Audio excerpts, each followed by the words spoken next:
I just stood there, waiting for the rain to stop.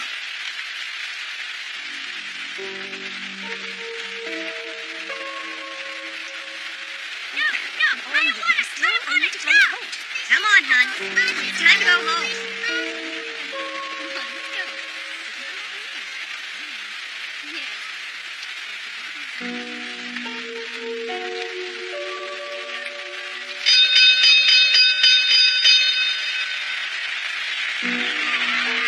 The champion has successfully defended his title. For the 4th time in a row, Akira Noguchi has won the World Lightweight Championship. I just waited until the rain stopped. I just kept on waiting.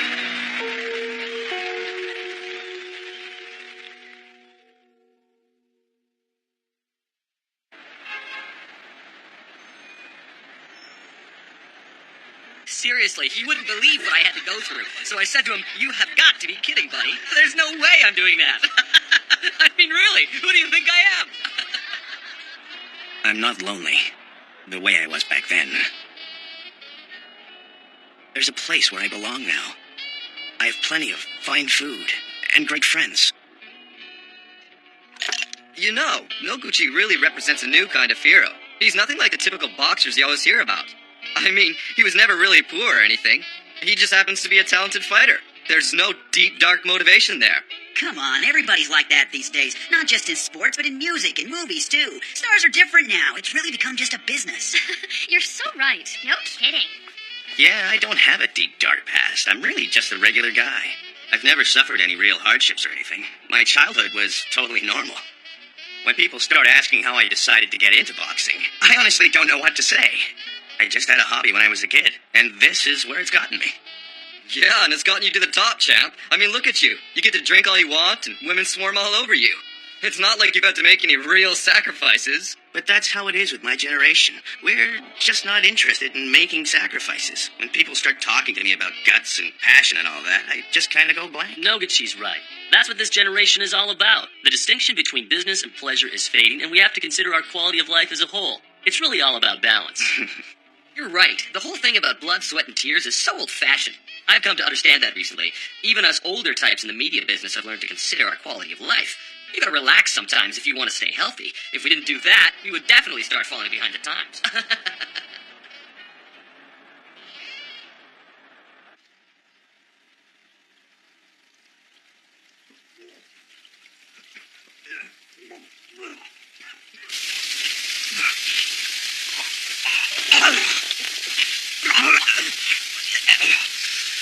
That's not how it is. You idiots know nothing. I'm just being the kind of person you want me to be. You think you can be world champion as a hobby? Or as part of some lifestyle? I don't care what generation you're part of. I can't stand it when you just sit there eating up every lie I tell you. Day in and day out, I train hard until I throw up. That's how I got to where I am.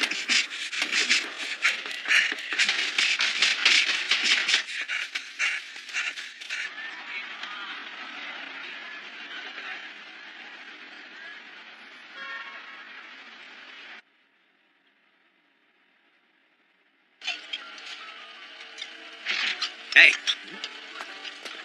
Akira! You know, a world champion shouldn't be coming in through the back door like that. Your mom wouldn't like it at all. Well, I was just passing by. I thought I'd pop in. Boss, I was wondering... Akira! Congratulations. That's 4 title defenses. I'm so happy for you. You can stay for a little while, can't you? We should have a drink to celebrate. Sure. It was you, Mom. It was you. You're the reason I became a boxer.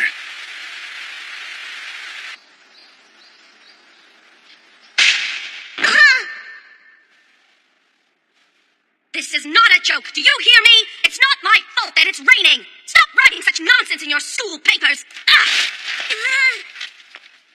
But I just said it would be nice if you picked me up when it was raining, like all the other moms do. Listen to me, Akira. You should be grateful that you even get to go to school. I'm really busy, you know. You're lucky that you haven't been sent away to live with someone else. At least then I wouldn't have to see you drunk. How dare you say that to me? It's because I'm out there earning money that you're able to live a comfortable life. Actually, I was gonna write about how some nights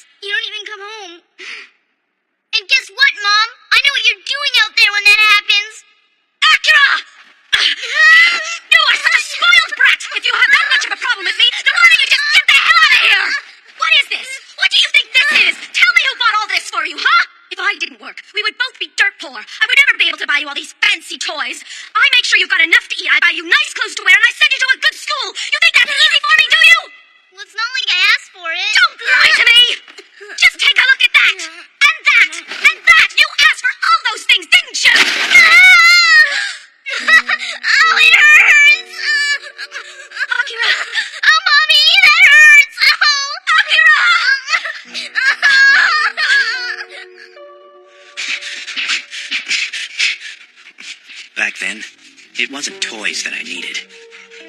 But somehow she never seemed to understand that. From that moment on, I decided that all I needed were the basics.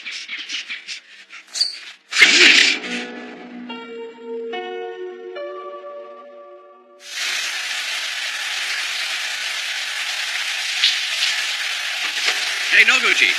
There's a TV crew who says they're here to see you. Are you scheduled to do an interview now? Yes, I am. I may be a champion, but if there's no one watching, boxing's really no different than a street fight. Huh? This business only works if you can get people to like you.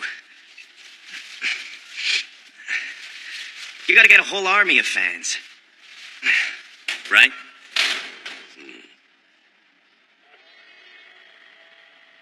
First off, congratulations on your 4th title defense. Well, thank you very much. Now, I'm sure you get asked this all the time, but will you tell us about what got you started boxing in the first place? I was just interested in it. When I was a kid, Oba really influenced me. You mean Oba, the legendary boxing champion? Yeah, 23 days after he successfully defended his title for the 5th time, he spun out of control in a sports car he just bought and died. He was my hero when I was a kid. He was a hero to a lot of people. They said he was going to change the whole landscape of boxing in Japan, after all. So it was Oba who gave you your inspiration, huh? Yeah, that's right. I want to beat his record. Well, I wish you the best of luck in your next bout. Thank you very much. What a lie. I never thought boxing was cool when I was a kid. In fact, I always thought it was a pretty barbaric sport. What first got me into boxing was this wound on my face. I couldn't tell anyone that my own mom did this to me.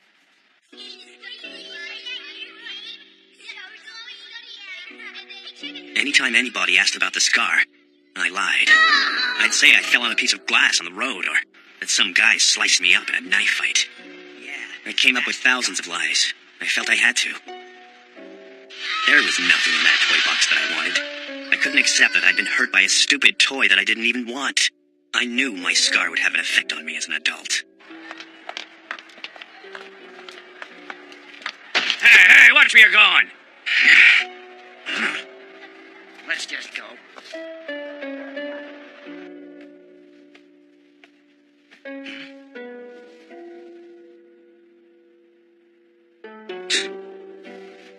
Every time I lied, thinking about the scar grew even more painful. Until... that's it. Boxing. I'll just tell them that it's an old boxing injury. The reason I got into boxing was this scar. No, that's too dark. It just doesn't seem like me. Noguchi. Huh?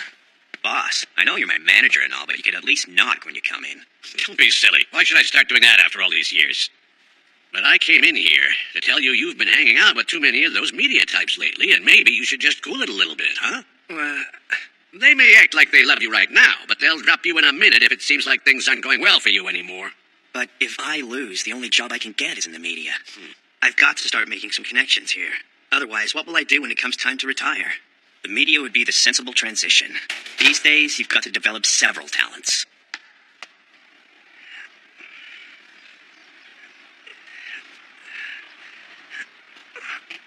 Noguchi, I want you to take over this gym. Huh? You've got to be kidding. First of all, I don't even care about boxing.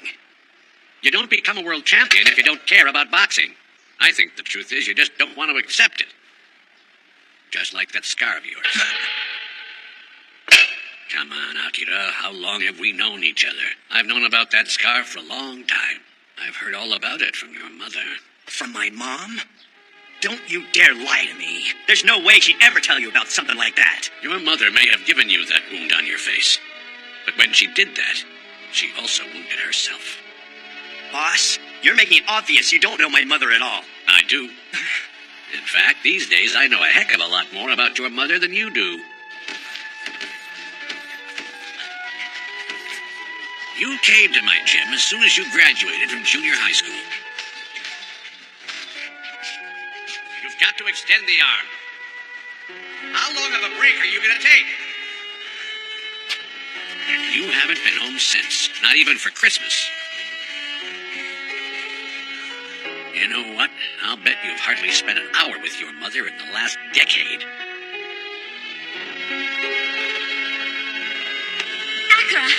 Akira, hang on. The mother you're thinking of is the same one you had when you were 10.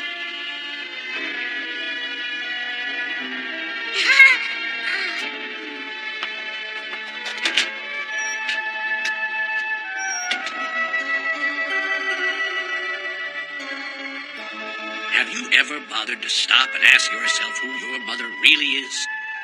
Even when you were staying with me, your mother called almost every day because she wanted to see how you were doing and make sure you were all right. She would ask me about your training and whether you were doing well. It was really important to her. And at the end of our conversation, she'd always ask me not to mention the call because she knew how much you wouldn't like it. She didn't want to upset you. Well, it's up to you whether you want to take over this gym or not, but it's high time you cut out this attitude of yours. It's time you stopped thinking about that scar and started forgiving your mother. You're a man now, and you've got to realize you can't keep sulking about what happened to you when you were a kid.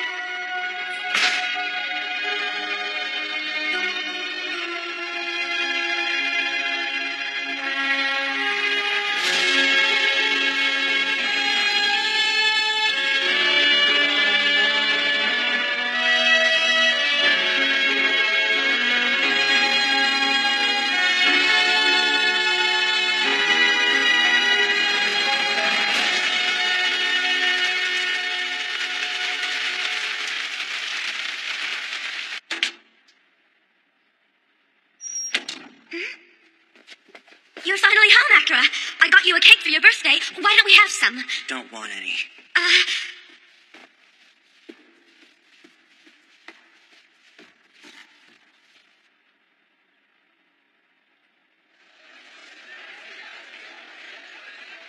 Congratulations, Akira.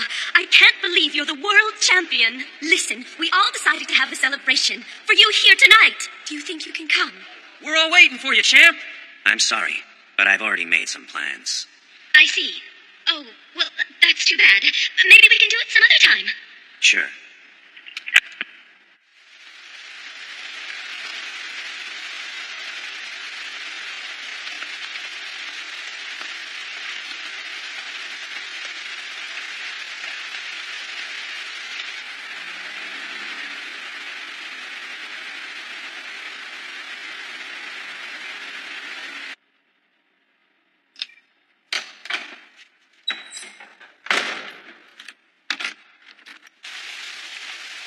It's raining. I came to pick you up. Akira. Here, I brought you an umbrella. Oh, my. I wonder what this is all about.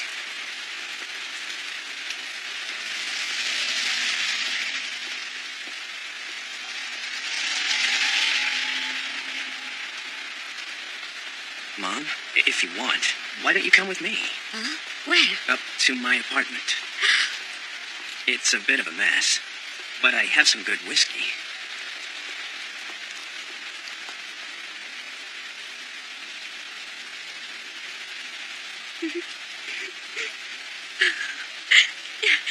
Sure. I was waiting for the rain to stop, but then I realized my mother was waiting for me. 2, 3, 4, 5, 6, 7. Get up, Noguchi! Get up! 10! Oh, and it's a knockout, folks. Noguchi's lost his 5th title defense. We have a new lightweight champion.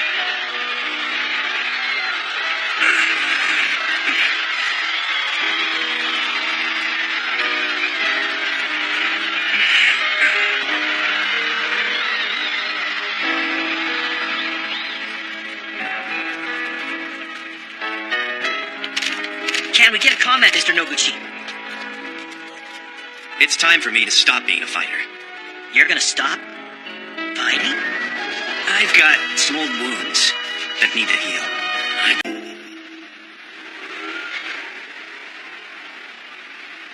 And you call yourself a lawyer? Please, sir, listen to what I'm saying. I just don't think this lawsuit is, well, I don't think it's right for your company to push this issue.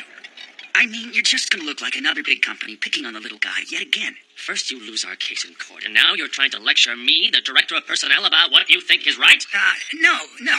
But the purpose of the law is to protect the weak as well as the strong. What? I thought since Professor Okawa recommended you, you must be a really promising young lawyer. But you're just a naive idealist. I can't have a lawyer that doesn't look out for my interests. You're fired. I'm going to tell Professor Okawa about this. I'll tell him that even if you were smart in school, you're useless in the real world. Good day. Thank you very much, sir. Hey, aren't you going to pay for your coffee? Guess I will. Well, it looks like you've lost another client. Who? Me? Come on, this is no laughing matter. You can't always expect to be doing the kind of work that fits your ideals. Part of having a job is that sometimes you gotta do stuff you don't really wanna. Yeah, I know that. But I also have to be true to myself. I'm finished the dishes now. Oh, thanks a lot. That'll be all for today, then. Ah, Tsuruhashi, this is Midori. She just started. Midori, this is Tsuruhashi. He's a lawyer. Nice to meet you. You too. I fight for justice in an office above a bar down the street. Oh. You're supposed to laugh when I say that. Well, I guess I'll be off. I'll see you tomorrow. Okay. Have a great evening.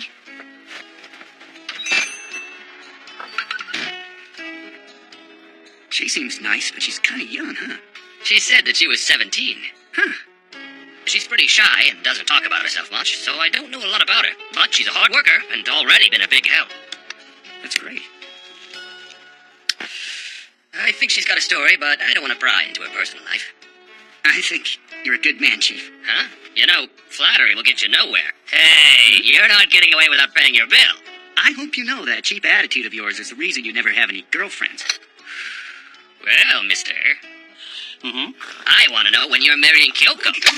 You're not marrying her? Of course I want to, but... Don't you ever call here again. But I want Taro back. Forget about my grandson. We're Kazuya's parents, and we'll bring him up right. Is Taro all right? Come on, please. The least you can do is let me hear his voice.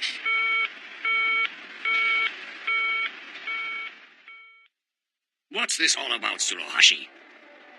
Well, You've turned down every single one of the clients I've sent to you. There must be something going on here, and I want to get to the bottom of it. well, Professor, you see, it's not that I have been turning down the clients, per se. It's that they've been turning down me. Tsuruhashi, that doesn't make any sense. With the kind of talent you have, Mr. Nishikawa's case should have been a piece of cake. So tell me what's going on. I hope you understand that the reason I sent you off to the States wasn't so you could end up practicing in a place like this. A place like this? You studied in the States to expand your horizons, did you not? But, sir, that country is crawling with lawsuits. Everyone is suing everyone over there. Well, as the law becomes more powerful in a country, that's just what's going to happen. But... Don't you understand? The power of the law in the U.S. is precisely the reason why I wanted you, my research assistant, to go and study there. Their legal system is the global standard. That's precisely why I sent you there. But it was like people were trying to take whatever they could get. That's what it felt like. So, isn't it a lawyer's duty to take his client's side and protect his interests? But, sir, what is the law, really? What? What is it really there for? What is the matter with you, Tsuruhashi? Listen to me, young man. You've got a bright future ahead of you. Why on earth are you wasting your career and your talents moping around here? Tsuruhashi, I hope you haven't forgotten the promise you made to me and my daughter when I arranged for you to go and study in the U.S. After all, it's been over 2 years since you gave your word to Kyoko. Maybe you need to think a lot harder about her and figure out what you're doing with your life. If you must continue to insist on practicing law in a place like this, there is no way I'll be able to accept your relationship with Kyoko. Absolutely never. That's final.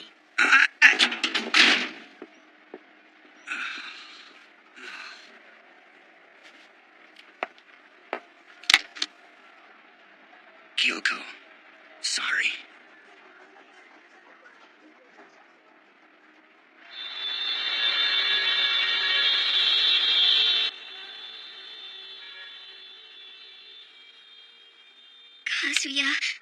Kazuya, how could you have just abandoned us like this? Taro. Starting right now, we're going to bring up Taro. What do you think you're doing? There is no way you can raise him. Taro belongs to me and Kazuya. I promise I will raise him well. I never approved of you two kids living together and having a child in the first place. Now you listen to me. The fact is that you and Kazuya never had a legally sanctioned marriage. So since Kazuya's gone, the custody of this child belongs to us now. No, please. And quite frankly, I can't imagine how you expect to be able to raise a child on your own anyway. I can work. Work? How are you going to get a job while you're taking care of a little baby? You're only 17. That's too young for a girl to be raising a child all by herself. You will receive compensation for bringing Kazuya's child into this world. But I want you to forget all about Kazuya and Taro. Huh? I don't care. Just give Taro back and get out of here. Taro! If Kazuya hadn't been with you, he would never have taken that job as a motorcycle courier. He'd be alive. So I think you should give me back my Kazuya. The child is ours. Yes, we will raise him ourselves. Please! How dare you take my precious family away from me! Taro!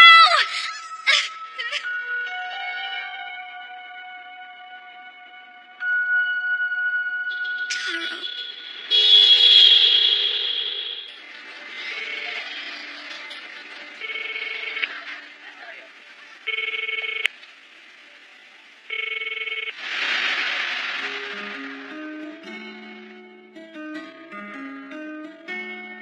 What is this all about? You're a bright man who graduated under my guidance. And after 2 years as my research assistant, you could have easily become an associate professor. It would have been natural for you to have been accepted as one of our peers. So why are you doing this? I need you to give me 2 more years. I want to know what the law is. Instead of learning about it from books in the library, I want to learn about it from real people who use the law to help them resolve their disputes. What about my daughter? She's already waited for 2 years while you were abroad. And you want another 2 years? Right now, I'm not confident that I'll be able to make Kyoko happy. But I know I have to find out what the law is and who it's there to protect. You know, you're giving up a career path that many others would be envious of. I know it may seem selfish, but I ask you to understand.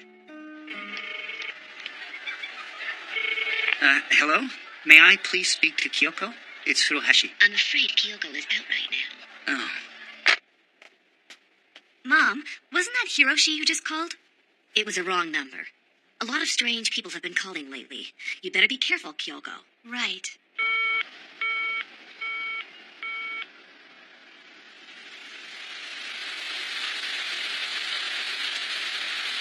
It sure is pouring out there. Oh, poor Tsuru, baby. What's the matter? You are looking glum. Did your girlfriend stand you up? Hey, get out of my face. Just don't come near me, okay? How rude! You've got no right to talk to me that way. Let's not forget that I am your landlord. And you know what they always say. Your landlord is like... Your landlord's like a parent. like a spouse, even. Stop it! What is it with that attitude of yours? You're 2 months late in rent, and the only reason I haven't kicked you out yet is because I value our friendship. You better show some respect, mister. I apologize. I've had a really rough day, and I sort of took it out on you. Well, now that is more like it. Yeah, I bet you got issues. After all, you abandoned your chance to become an associate law professor so you could have a crummy practice out here. Oh, but you had a reason, and we've all got to stay true to our hearts now. Please, sir. Midori, what's the matter? Oh, darling, don't stand out there in the cold rain. Come on in. I want Taro. I have to get my baby back.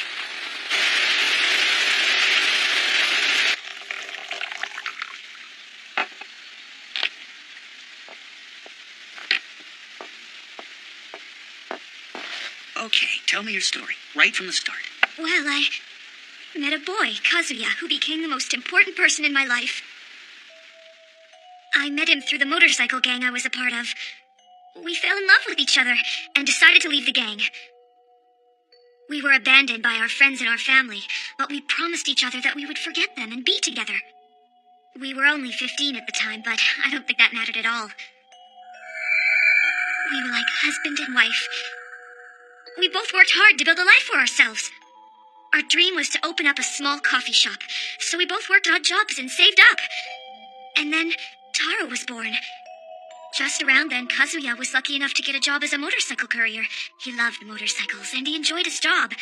Our goals finally seemed within reach.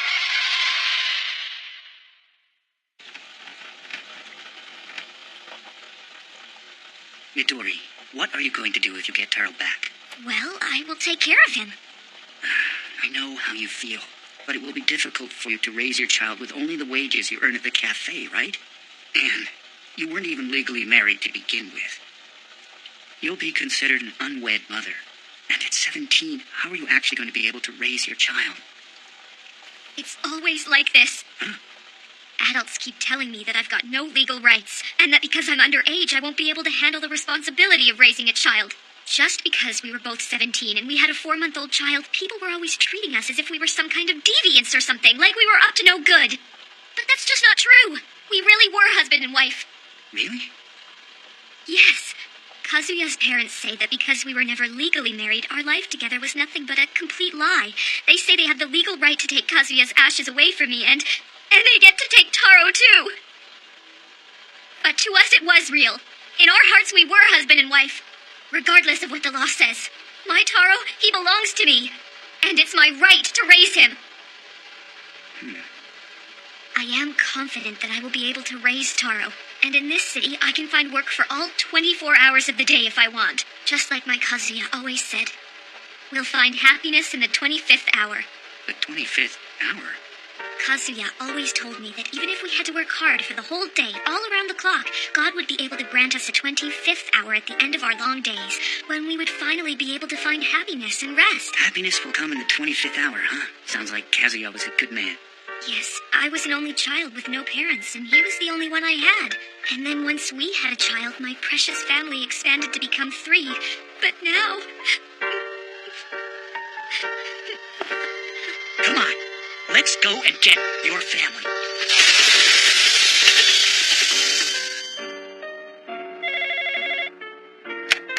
Hello, Tsuruhashi Law Office.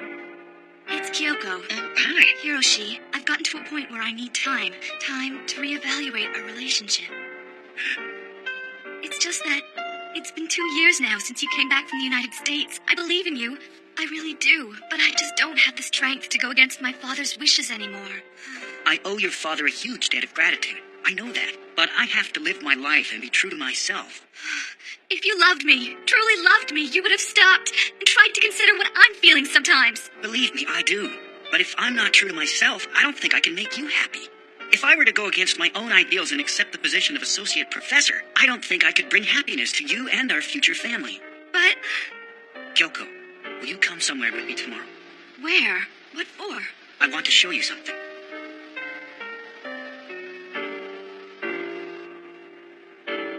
Live true to yourself, even if you lose everything else.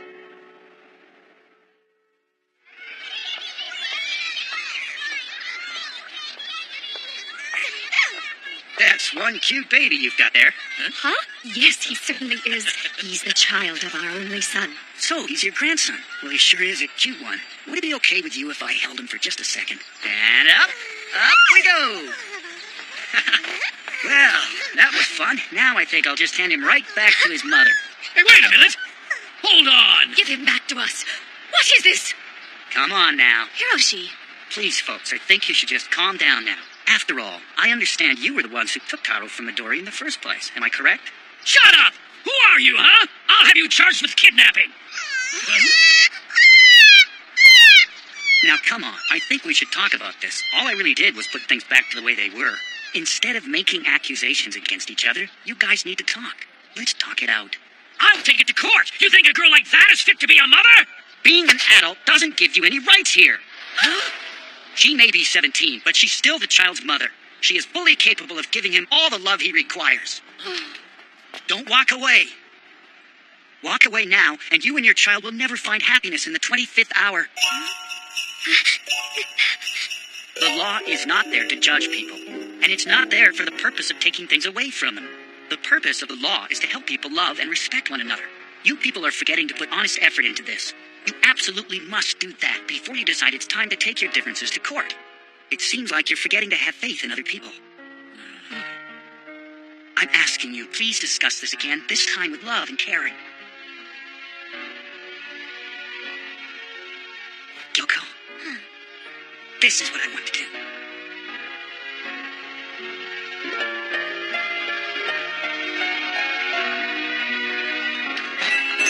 It's cold. hello there. Good to see you. It feels like it's gonna snow.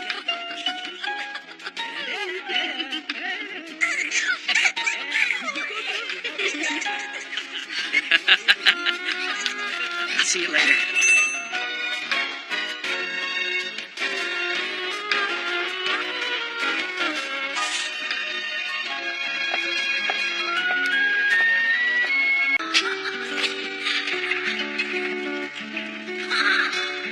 That bike opened up a whole new world for me. I would ride for hours exploring all the neighborhoods. Every day became an adventure. For a child like me, a bike was revolutionary.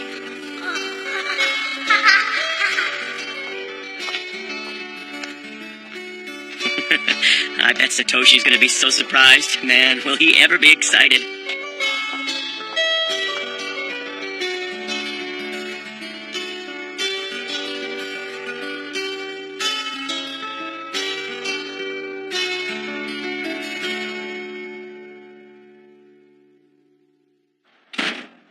I'm home. Hey, Satoshi, Hey, Dad.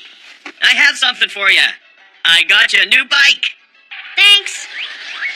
Huh? You want to ride it? What? I'm watching TV, Dad. Oh, come on, Satoshi.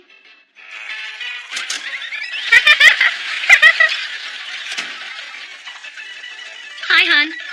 Hmm. You bought a bicycle. Hmm? What's that look on your face? I go to the trouble of getting him a new bike, and he doesn't even seem to care. That's what kids are like these days. Hmm. Anyway, you're home early today. How about dinner? Sure.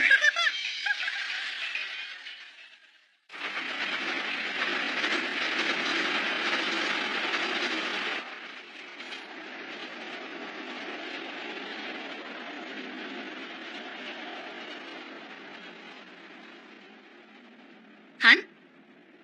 What's the matter? I just don't get it. I thought Satoshi would be a lot more excited. What are you talking about? Satoshi was very happy. But times have changed, and the world now revolves around having the latest expensive gadgets. A simple bicycle isn't going to impress him much. Yeah, I know all that, but I guess I was just remembering when I was a kid. I wonder why it made me so happy, the first time that my dad got me a bike of my own. Oh, come on. You're starting to sound just like an old man. Huh? After all, you're only 35 years old. You're too young to be going on about the old days.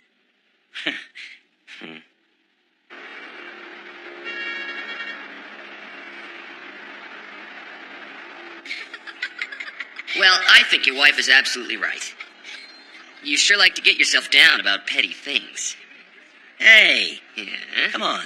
Weren't you excited the first time you got to ride your very own bike? Well, to tell you the truth, I don't remember. You know, I think you're taking this way too seriously. If you keep your head stuck in the past like this, you'll never be able to make it in the information age. The way it works now is you put what you need in your computer and you delete the rest. You gotta constantly make way for new information. I bet you could learn a thing or two from your kid. Anyway, you know that temp girl who just got assigned to your sales section? She sure does have a nice body. We should have us a staff party. Another one? I am amazed at how you can get so interested in every new girl who comes around. Well, well, you sure are starting to sound like an old fart. How did your little visit to the doctor go the other day? Okay, I guess. I think you've just been working too much. Maybe it's time you got a hobby. Hey, I do play golf, you know. Oh, please. What are you talking about? You told me yourself that the only reason you play golf is to entertain our clients. You need another hobby. Well, I'm pretty busy now. You sure are dedicated to your work, aren't ya? Well, I guess that's why your sales performance always ranks right up at the top year after year. But come on, is that all there is to life? Kawano, I really like my work. I can't talk to you anymore.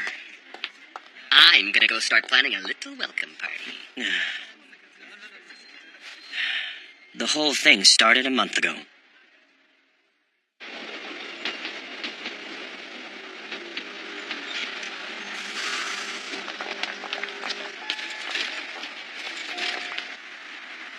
While I was waiting in line to take my bus home one night, I suddenly decided I should try walking home instead.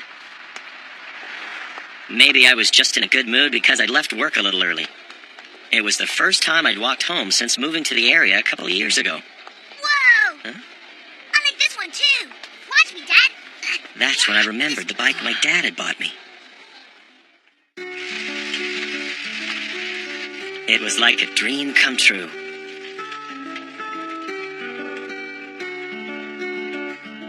Yeah, I want this one. You're sure? I decided I'll buy Satoshi a bike and imagined that he'd be as happy as I had been. I made up my mind to buy the bike with money I usually spend on myself, so I stopped taking taxis home from the train station and quit smoking. I'd been looking for an excuse to do that anyway. I even cut back on my coffee habit. I came up with a plan that would give Satoshi something that would make him happy, and at the same time I could improve my health. I thought it was perfect.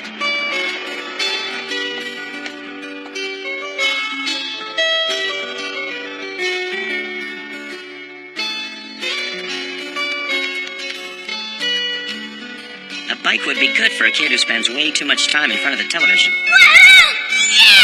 But mostly, I wanted Satoshi to feel the same excitement I did when I was a kid. Unfortunately,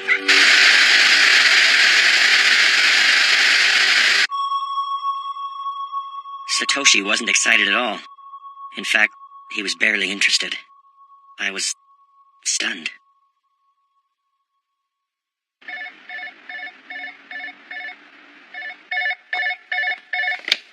Hello? Yes, I understand. Mr. Somaya, we've got a 102. Huh? They want you down in security. A shoplifter. It's an elementary school kid. Huh? Yeah, probably some kid who thinks it's a game. Come on. Thank you for coming, Mr. Somaya. Yeah. This is Tetsuo Nakazawa. And what was it Tetsuo tried to steal? He took 3 pairs of women's pantyhose. But why would he do that? I don't know. He's not telling us anything. Hey there, Tetsuo. Why would you want to take something like that? He's been like this the whole time.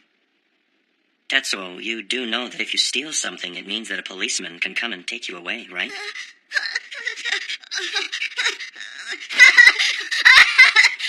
Were you able to contact his parents?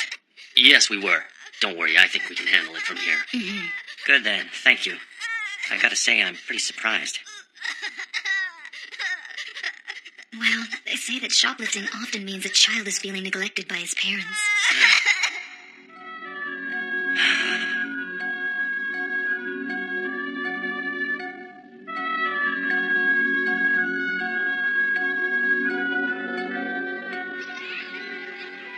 I decided to leave work early again. It might have been because Satoshi's reaction to the bike was still troubling me. But it might have been because I knew it was time to rethink my relationship with my son. Daddy! Dad, what are you doing here? Well, I left work early today. Really?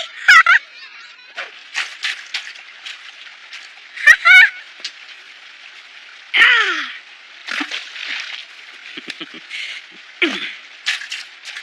Whoa!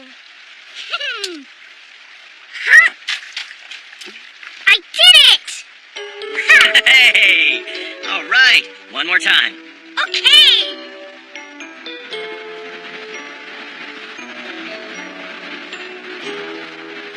You know, it's been a long time since I've walked along here with you. Yeah, Dad. It's the first time since I started school this year. I guess since you have to work weekends, we don't get to go on walks together anymore. Yeah, you're right. I'm sorry. I know that I'm always working. And I never have much time to play with you. But it's okay. You're busy. Satoshi, Yeah? I'm gonna take at least one Sunday off this month. Maybe the two of us can go exploring around here. What? Can you really take the day off? Sure I can. Do you promise me, Dad? You better promise! Yes, it's a promise between us guys. But I didn't keep the promise I made to my son. And I even forgot I'd ever made it in the first place. Our store was facing a lot of competition, and I was under tremendous pressure to come up with ways to bring in more customers and increase our sales figures. Be careful! Please, be careful, everyone! There's more than enough to go around! I'm home. Hi, hon.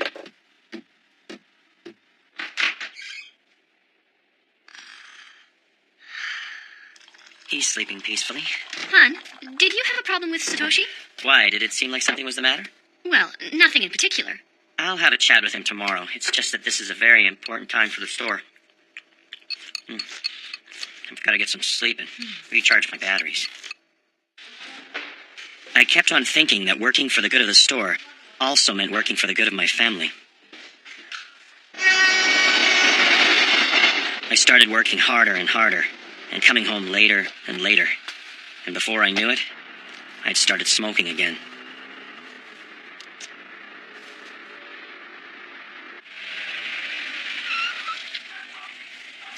I was actually happy with the way I was living.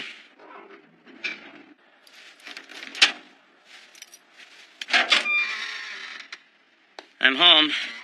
Hi there, hon. Did Satoshi already go to bed? Yeah. Huh? What? Now, wait just a minute. This is a different bike than what I bought for Satoshi, isn't it? Yeah. You just noticed that? We exchanged his bike a couple months ago. Well, why didn't you tell me sooner, Sanai? I did try and tell you, but you said you were exhausted and that you didn't feel like talking. Oh. I figured there had to be some reason why Satoshi never rode the bike that you got him, so I just asked him. Then what? Well, he told me if you were going to buy him a bike, a mountain bike is what he really wanted. A mountain bike? Yeah, he said that's what all the kids have these days.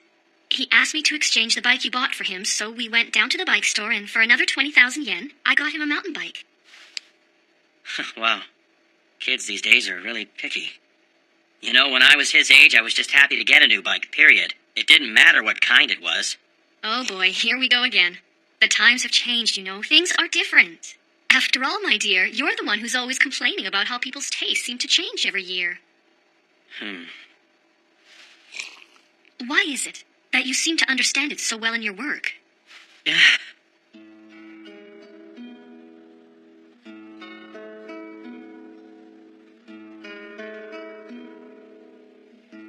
You sure are dedicated to your work, aren't ya? Well, I guess that's why your sales performance always ranks right up at the top year after year. But come on, is that all there is to life? He wasn't much of a father either. My own dad. Huh? What are you talking about? It's just something I remembered. I was thinking about why I was so happy when I first got a bike. But I don't get it. What does a bike have to do with your dad being a bad father? My dad was always working. He was never around.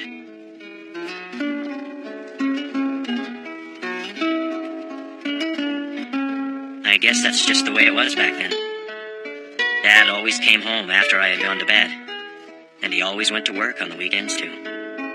I used to wonder if he ever had any fun. I always thought work was the only thing that mattered to him. And now, I'm just like he was. I'm sure Satoshi sees me the same way I saw my dad. No, I don't think Satoshi sees you that way at all. He's always telling me how much he loves you. I'm glad, because I had it all wrong. Huh? What do you mean? That bicycle of mine.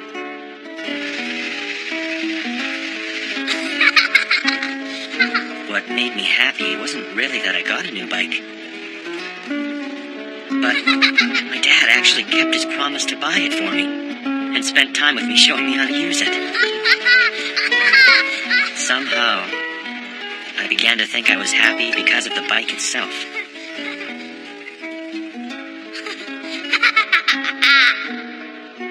You know, it just goes to show that I was following in my father's footsteps. Oh, honey.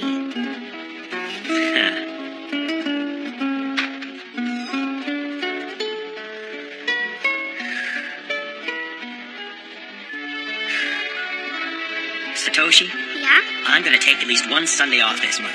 Maybe the two of us can go exploring around here. What? Can you really take the day off? Sure I can. Do you promise me, Dad? You better promise! Yes, it's a promise between us guys.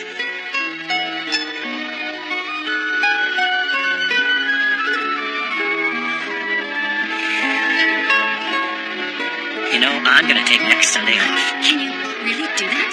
I have to keep that promise that I made to Satoshi. But you just said this was an important time for the store. It is always an important time.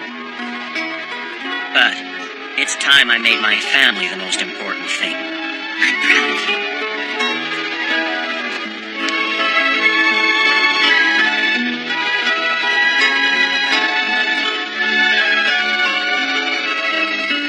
The world is full of stuff to buy.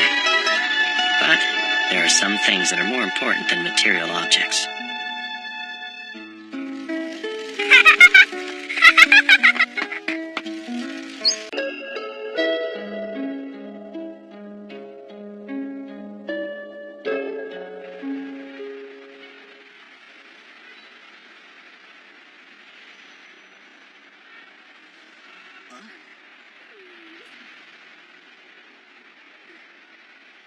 Everyone's lights are coming on. Huh?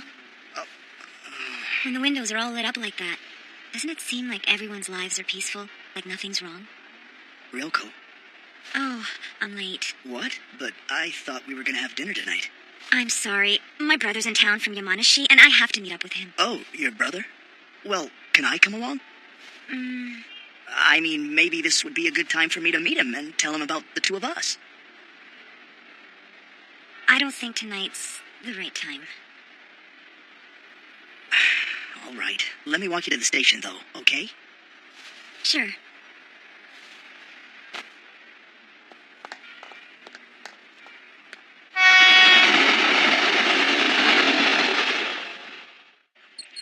What's this all about, Toshio? Right. I, have a favor to ask you. The answer is no. Huh? It's about Dad, right? I can tell by that look you have on your face. I'm sorry, but I have to ask. If you could take care of Dad, only if just for a little while. You've got to be kidding me, Toshio. I thought we settled this 4 years ago. You insisted on taking care of Dad when the factory you were working for relocated. That's the whole reason you got all the money from selling the house in Kamata, because you promised that you would take care of him. You don't have to remind me, and this isn't easy for me to ask you. 2 months. No, wait, just 1 month. Please, Ryoko. You won't get your way by begging. Yoshio has graduated from university, so he's home now. And that means that Dad doesn't have a room anymore. What are you talking about? Yoshio can share a room with Ryuji, can't he? They're brothers, after all. You want to kick Dad out so that your sons can each have their own room? Don't you think there's something wrong with that? Well, Yoshio hasn't been able to find a job. He applied everywhere, but nothing turned up. I guess it must be depression or something. But he's not himself. Please, Ryoko, this is an emergency. You're the only one I can turn to. It's not fair. You brought Dad along with you because you already knew that I'd be forced to say yes. I need you to take him. Sometimes I wonder. Maybe Mom had thought about killing herself.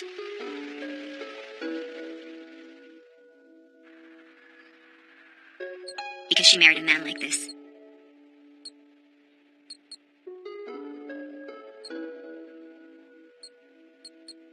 I'm off. Huh?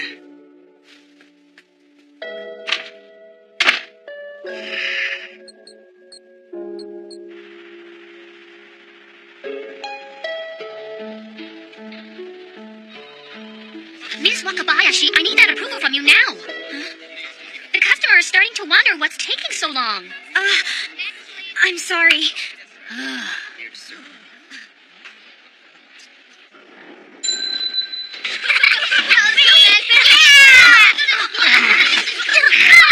Watch where you're going! I think it's time for me to quit my job. I've been working at the bank for the past 13 years. And when I started there, it meant something to be really good at accounts and bookkeeping.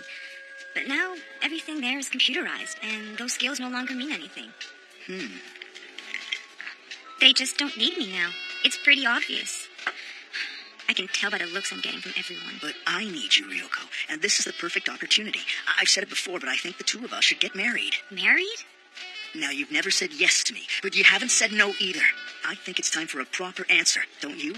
I want to marry you. We've been going out for 5 years, and I do want to be your wife, but, Perfect, then let's do it.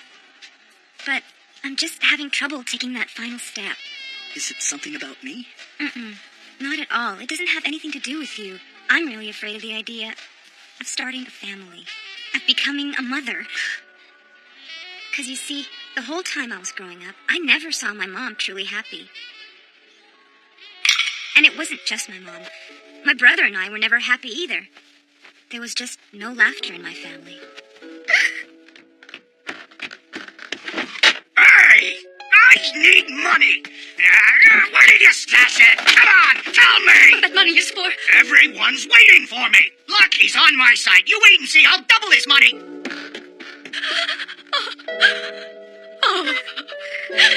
It was all Dad's fault. This isn't funny anymore. You have to talk to her about this. Miss Wakabayashi, there is something I want to talk to you about. Oh? I'm afraid we're having a bit of a problem with your father. What? Well, you see, there have been a lot of complaints. I want to know what makes your father think he's got some kind of right to keep scolding our kids about how they act. He keeps yelling at them for not greeting him properly. It's one thing to lecture kids on good manners, but to scold my son for walking around eating candy, he even pinched his cheek and took the candy away from him. The kids are terrified. My son was hit on the head because he didn't say hi to your dad nicely enough. He's gone way too far. I'm very sorry. You gotta do something about it. Yes, I know. I have to have a talk with my father. I'll do whatever I have to make sure it doesn't happen again. As if my childhood wasn't enough, now he's making my adult life hell. Huh? Dad, you mind telling me what the hell is going on? Somebody like you does not have the right to discipline neighbors' kids. Oh, so that's what this is all about. You don't think this matters? The neighbors have been complaining about you. Oh, forget about them. They're just mad at me because when I yell at the kids, it makes them feel bad about what a terrible job they've done raising them. Give me a break. Parents like that are the reason why children turn out rotten. Huh? Dad, do you have any understanding of why I went off to trade school? What are you talking about? Sure, I wanted to get a job that paid well, but that wasn't all. I wanted to get out of that house and be on my own. I knew I had to get a job as soon as I could. Not once did you ever put a single yen into that household. And if that wasn't bad enough, you'd take the money Mom earned and go and mess around with other women. Mom took care of Grandma and Grandpa, plus she had a job. She worked nonstop all day. And then you'd be out having a good time while we'd be at home watching Mom crying. How dare you talk about how others raise their kids? You know what? I've had enough of this. When the 1 month I promise is up, I'm going to send you back to Toshio's no matter what.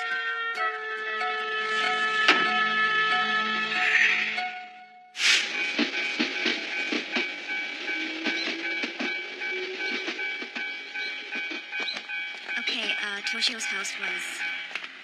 Let's see. I think it was that way, wasn't it? It's about a 15-minute walk. And there's no bus running now. Then we'll walk.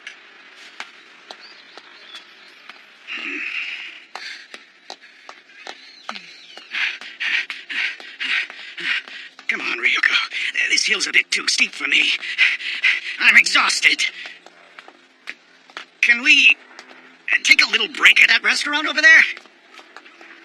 We're almost there. But this hill is... I've got no choice. All right, fine. You go on in there and take a break, but I'm going on ahead. Okay, sounds good. I'll go and do that. I have a few things to tell Toshio, then I'll come back and get you. And you better come with me, you know. I know that. Fine.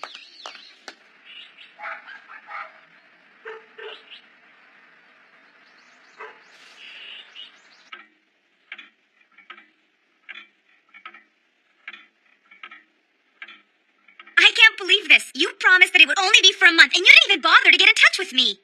Ryoko, we feel really bad about all this.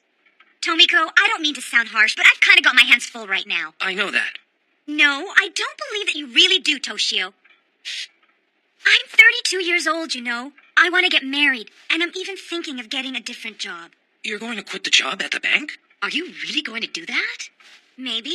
I haven't decided for sure yet, but I was thinking of going to work for some small company that hasn't computerized their accounting system yet.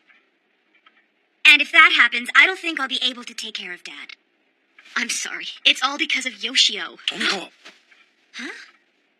Well, you see, it's just we haven't told Yoshio that Dad is coming back to live with us. But I don't get it. Why do you have to talk this over with Yoshio? Well, that's because... Look, I really hate to ask you this, but can you please take care of Dad for another month? No way. You promised me. I know that, but... And Ryoko, nice to see you. Hey, what's up with all the long faces? Hey, how are you feeling, Yoshio? Huh? Weren't you having some problems because of your job search and everything? No, everything's great. As you can see, I'm fit as a fiddle, ready to take on the world. That's it. Toshio, what the hell is going on here? I can understand you don't want to take Dad back, but I can't believe you try to make it seem like it's all because of your own son. Is something the matter with Grandpa? Your father said you were depressed or something because you couldn't get a job, and that's why you couldn't take your grandpa back. How could you have lied to me like that? I'm going to get Dad right now, and if you won't take care of him, then give me the money you got from selling the Kamata house. And on top of that, I want you to pay me back all of the money I lent you. Wait, Dad didn't borrow any money from you, did he, Aunt Ryoko? Yes, and of course he used you as an excuse. Something about not having the money you needed. Something about you getting in trouble with a loan shark. I've had enough of all this. I can't believe them. This is too much.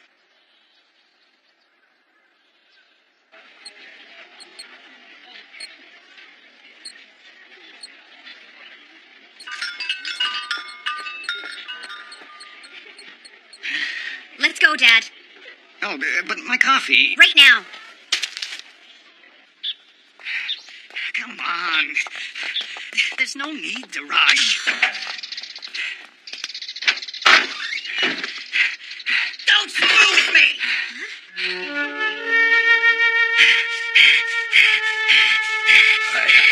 I was trying to... To do what? You're right, son. You're completely right. I was just trying to explain some things about you to Ryoko in order to... I want to know how much you told her! Well, you see, You told her that your son is an idiot, no company would ever hire him, didn't you, Dad? That your son's an unemployed good-for-nothing who's sponging off the family! Well... Yoshio, please, listen to me. Your father never said things like that about you. He just told her you weren't feeling well. Shut up! You think you can fool me? Hell, you even told her about how I borrowed money from the loan shark! You're always telling stories about me behind my back! That's how it's always been. You'd never say anything to my face, no matter what I did. You'd go sneak off and talk to the Children's Welfare Office. That's why Ryuji got suspended from high school, and that's why I did too. You two are the reason why I don't have a job. It serves you right. Say for yourself. It's dangerous for you to go in. You just have to leave him when he's like that. How long has this been going on? How long? Well, we knew this would happen even before Yoshio and Ryuji were born. Dad, what? Children take after their parents. That's just the way it is. I am Toshio's father, after all. He became a parent after growing up in a house where he didn't get any love from his own father. And since we raise our kids the way we were raised, Yoshio ended up like me. I realized it too late. And now I can't turn back the clock. Hey, move it! I said, move it! You want to get hit again? Dad, what are you doing? What? What are you looking at me like that for? You pathetic old man.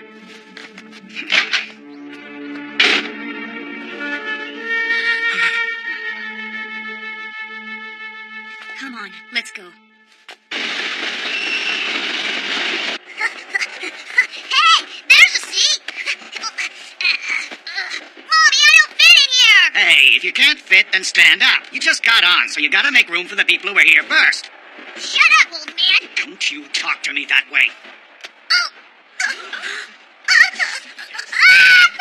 What do you think you're doing?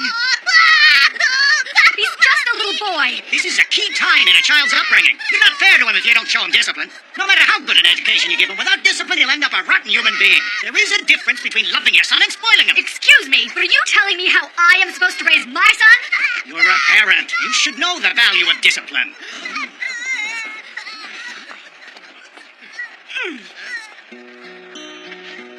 I've just realized my father is trying to take back his own life.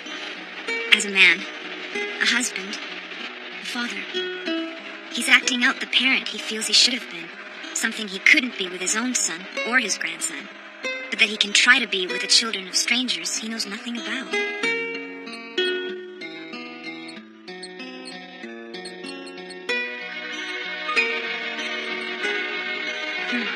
I guess if you look at this light from the outside, it looks like the light of a happy family. After you'd go out for the evening, Mom would take me by the hand and we'd go on walks to the river. We'd look out at the lights in the houses, and I think that all the families were happy, except ours. Till I die, I'll never be able to forget the way you used to stare at me.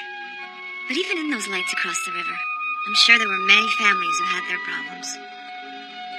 You know, I think I hated Mom, too. I think I hated her for fussing over you when she was dying, and even after the terrible way you treated her. What I hated was the way that Mom had lived. This computer thing is so stupid. Huh?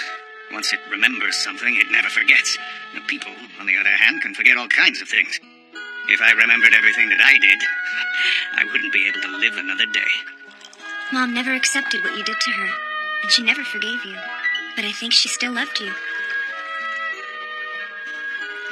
You should know I'm getting married. That's so. There's someone waiting for my answer. I made some tea, Dad. Dad, how would you like to keep living here with me? Think about it. It's not good for you to have to rely on Toshio so much. I'm sure my boyfriend will agree. And with the two of us working, we can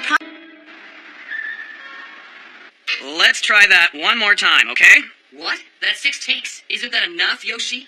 Yes, I know. But we gotta do it again. My schedule today is totally packed, you know. Look, Michio, I know this is a busy time for you right now, but since you took on this job, let's see it done properly. Properly? What do you mean by that? We've known each other a long time, and I've been pretty easy on you. But right now, I'm the only big name you've got that'll do this radio stuff. I am not the Michio you used to order around in low-budget theater. You know, Yoshimura's not doing radio because he likes it either. I don't care. You don't have to book me for radio work anymore.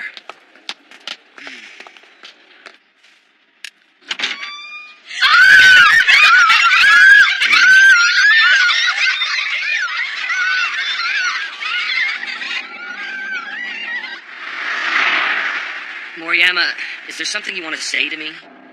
No. Sure doesn't seem that way. Nagisa has agreed to keep quiet about everything. Oh, that young wannabe actress. You've got to stop it with these affairs. You wouldn't want Satomi to find out. After all, she's not doing so well. I'm aware of that. That's why I made sure she got into the hospital early. It must be getting close to her due date. The hospital's on the way, so why don't we stop by? It's her first pregnancy, so I'm sure she'd like to see you. You of all people should be able to tell that I'm completely exhausted right now. If there's time for me to stop at the hospital, there's time for me to take a break. But is it part of your job to make sure I get proper rest? Driver, take me straight to the studio. Yes.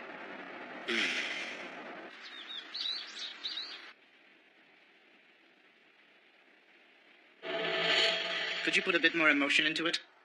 Actually, for this scene, I was thinking it would be more natural to hold back my emotions. But that's not your decision to make. If you can't do as you're told, then just go.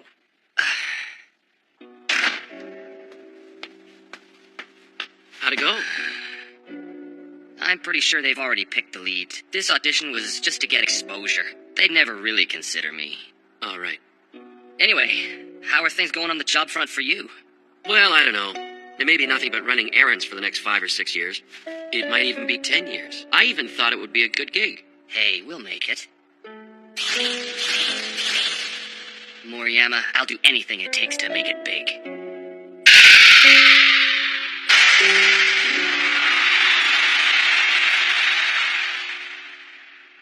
And now I have made it big.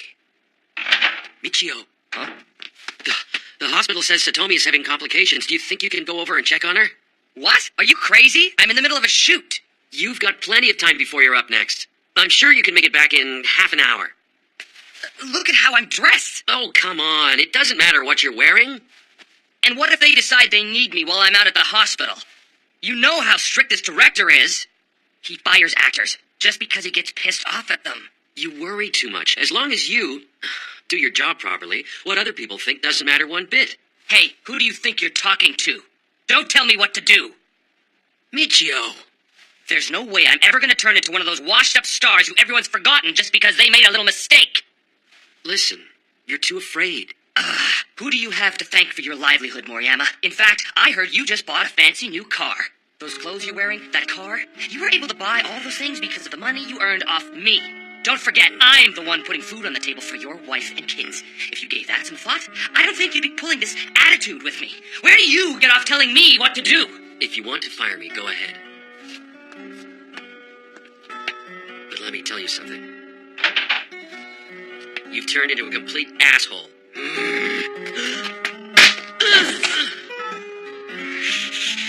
Do you have any idea how much stress I'm under every single day? And now you're shooting off your mouth at me?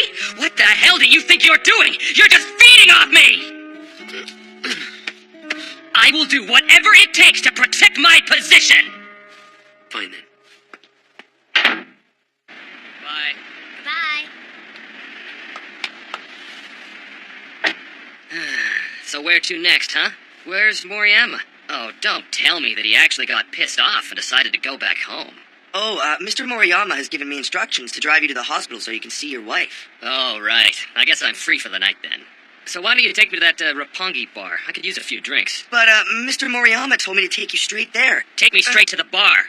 Moriyama's only my manager. I'm the one who's actually making the money here. You have to do as I tell you, and don't you forget it. I understand that, but he said to... Well, if you understand that, then let's get going. Yes, sir. You have to remember, I'm the one who's out working my butt off every day. I'm the one who has to live with the fact that at any moment I can be dropped into obscurity. Yes, sir. It must be getting close to her due date. The hospital's on the way, so why don't we stop by?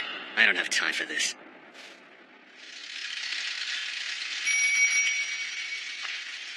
Hang on tight, Michio.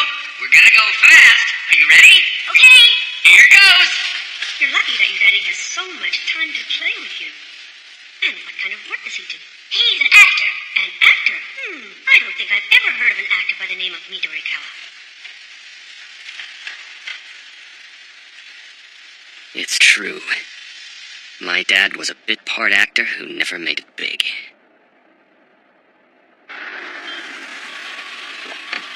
I'll get a taxi. You can go home. Yes, sir. But that's nothing compared to what happens to... Ah, damn. Who is this?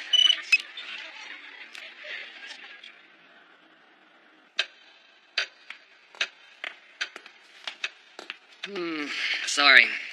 The job went later than I planned. It was pretty late when I got off. Did you call me? I turned off my cell phone and forgot to turn it back on. They said the baby cried out once, just once. The doctor told me not to tell Satomi yet. Go to her, but don't tell her. She'll just get upset. Huh? Come on, isn't acting what you do best? I guess. I'm sorry I took so long. I've had a lot of work lately, and it's been hard to get any time off. Moriyama told me about it. I hope you didn't go to any trouble. It wasn't any trouble. I know that it's a really important time for you now, Michio. After so much hard work, you finally made it to the top. You really didn't have to come and see me. Hey, come on now, don't say that. Of course I had to come and see you.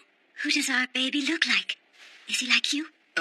Well, he, Well, he's still in the incubator, so it's pretty hard to tell. We'll see later. I'm sure Michio has made you feel better, but maybe it's time for you to get some rest. Yeah, okay. I want to tell you that it sure does make me happy to have you here by my side. To be honest, I've been feeling down. Oh, well, get some sleep. Mm-hmm. Excuse me, please. Mr. Midorikawa? Hold on. I've gotta go now, okay? Okay. I need your signature for the birth and death certificates. And please fill out the line asking for the child's name. His name? But he's dead. Yes, but I'm sure you and your wife have discussed the name you would have liked for the child. So we'd just like for you to fill that out.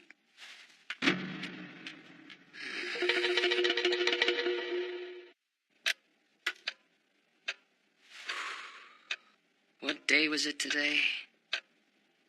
Maybe it should be a name that reflects the day. Or maybe, now that he's dead, he should be given a spiritual name. I'm sure you and your wife have discussed the name. I guess that's normal for most couples, but because I've been so busy, we really haven't talked about it. Although I've been working hard for Satomi, too.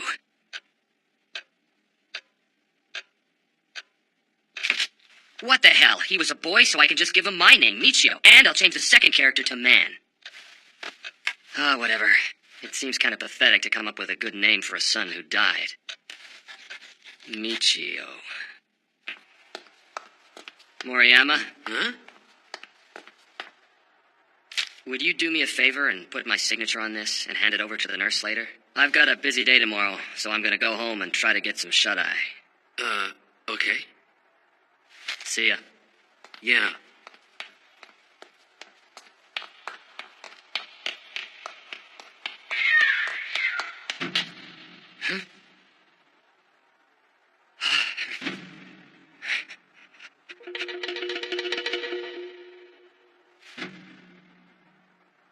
What's wrong? Did you hear something just now? What do you mean? Did you hear something, or didn't you? No. Moriyama, did you say earlier that the baby had cried? I mean, my baby, it was alive and it was able to cry? Yeah, that was the reason they needed you to apply for this birth certificate. Your child did live, even if it was only for just a moment.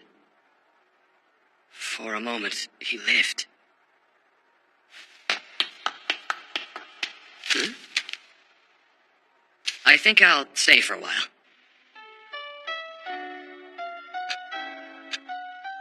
Yeah, that's right. You were alive for a short time.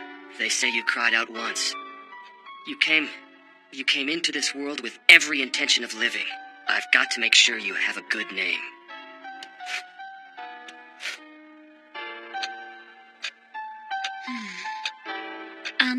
Sorry, yes?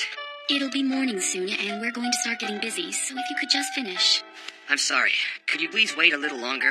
I still can't seem to come up with a good name.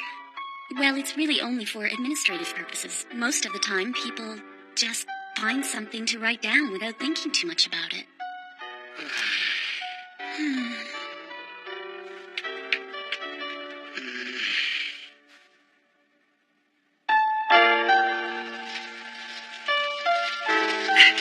Hey, Michio, do you know why I named you Michio?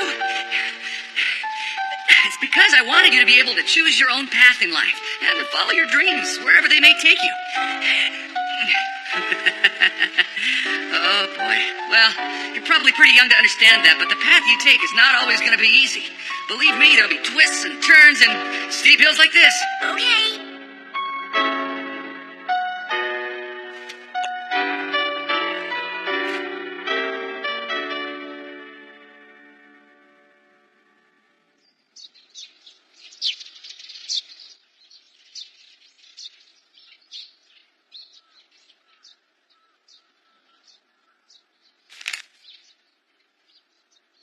Moriyama, you know, you're starting to look quite a bit older. Well, you too, you know that? You're getting on in years yourself. Yeah, I am going to be 40 soon.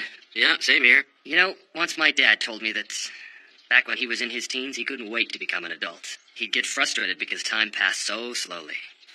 And he said that by the time you're in your 20s, you're 30 before you even realize it. For some reason, time just seems to keep speeding up. I can still remember what he told me when he passed away. He said one thing. Life is but a single moment. He played only bit roles until he died, you know. Moriyama? I think I finally understand. Do you remember when we used to get together almost every night?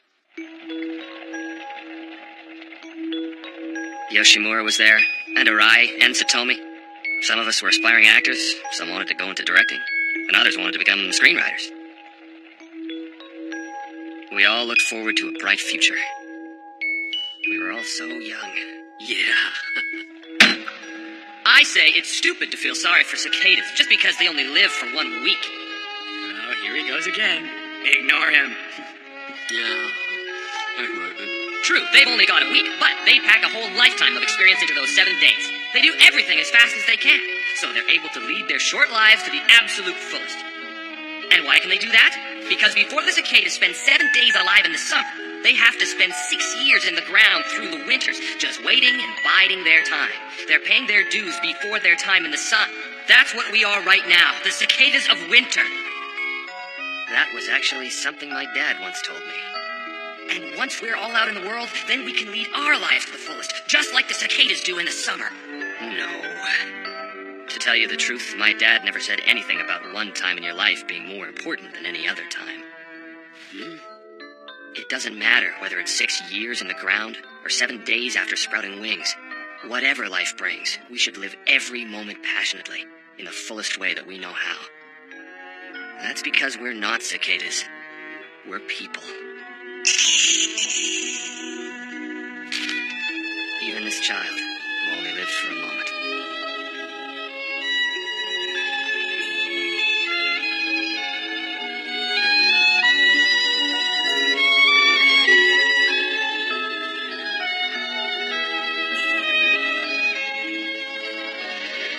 I've devoted my life to working hard, but I worried about how famous I was getting, or how much money I was making, and how much I was in demand in the business. But none of that has anything to do with the way people should really live, does it? I feel stupid that it took this long to finally figure it out. But you're doing well now. Thanks.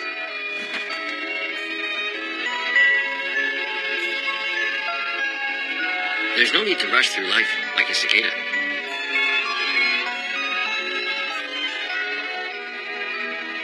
Yeah. Moyama, do you think you could do me a favor and find me a bicycle somewhere? A bike? I want to show him around. My son.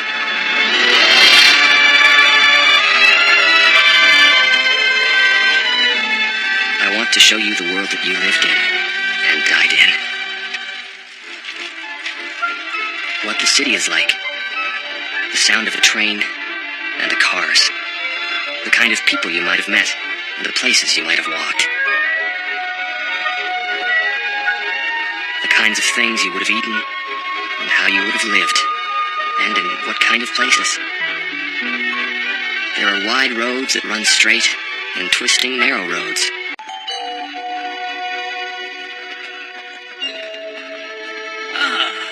I get it.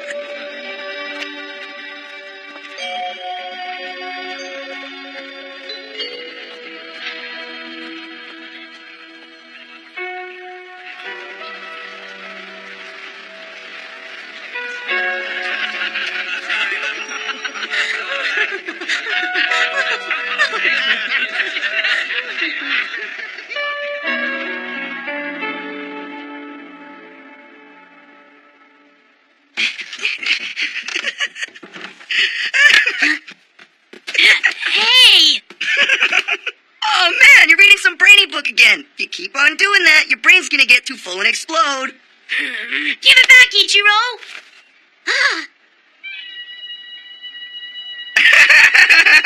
This is what you gotta learn for when you get older.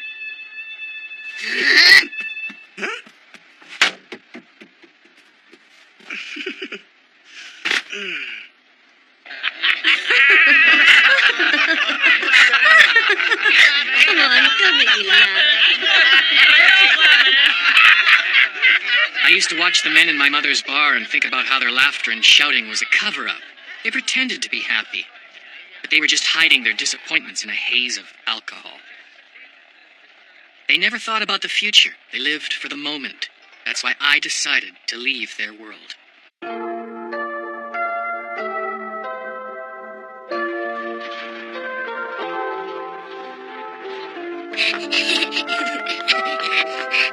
The next year, I was accepted into a junior high affiliated with a prestigious university.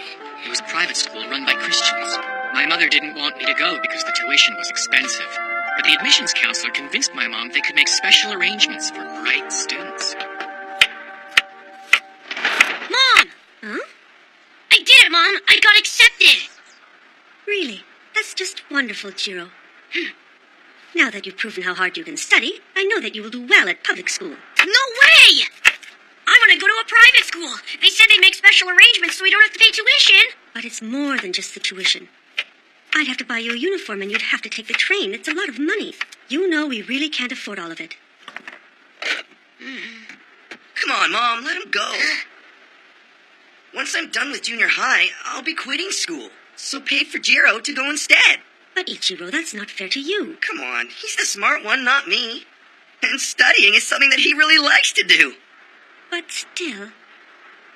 Well, Mom, maybe you should think about what a good parent would do in this case. Ichiro.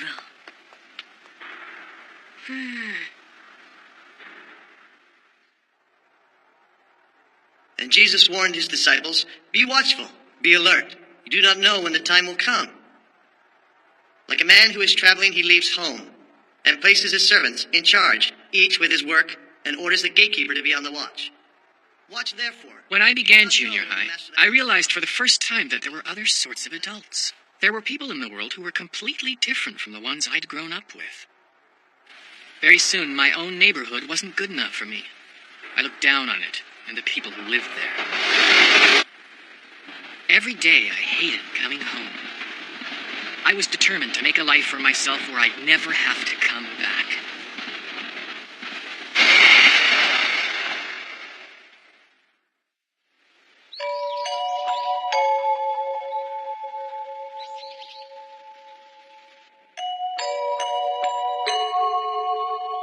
But I feel differently now.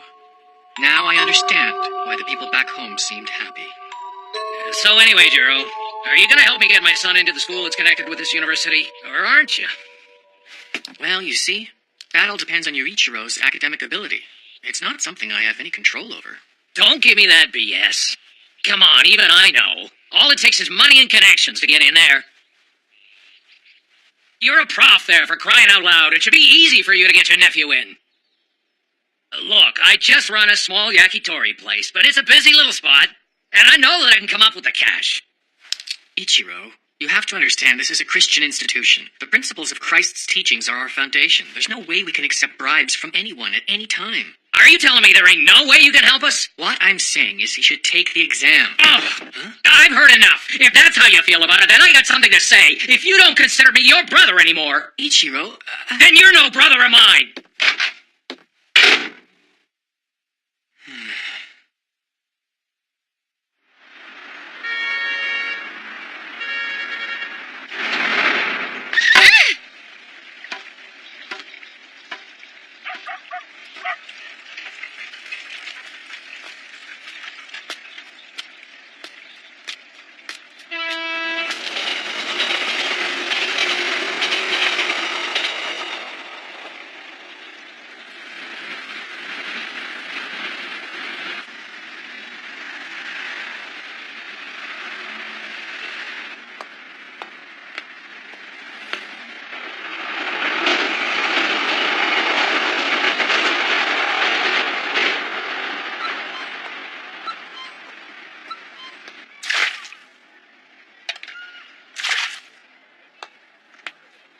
Ichiro?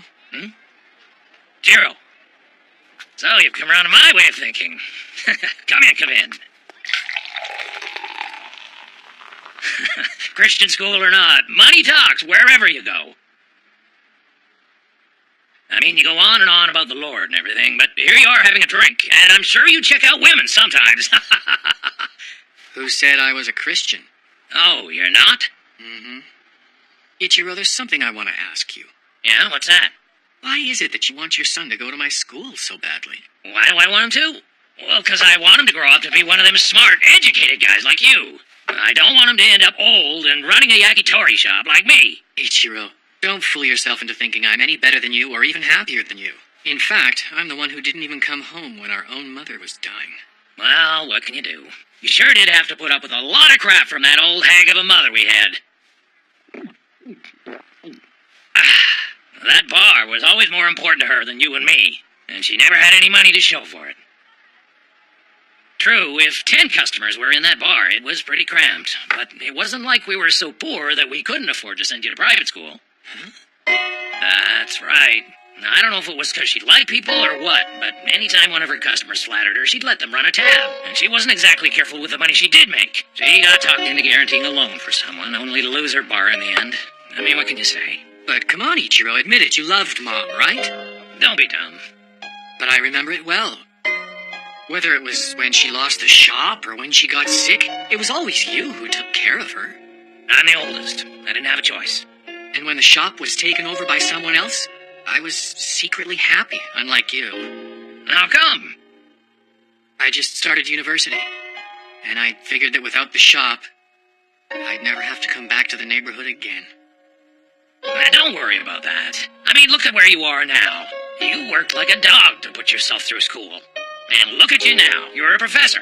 I'm sure Mom would be pretty happy to hear about that. But you see, I was only able to get through those hard times because of the upbringing I had in this neighborhood, which I despised. As a kid, there were always hard-working men around. I learned how to tough it out from them.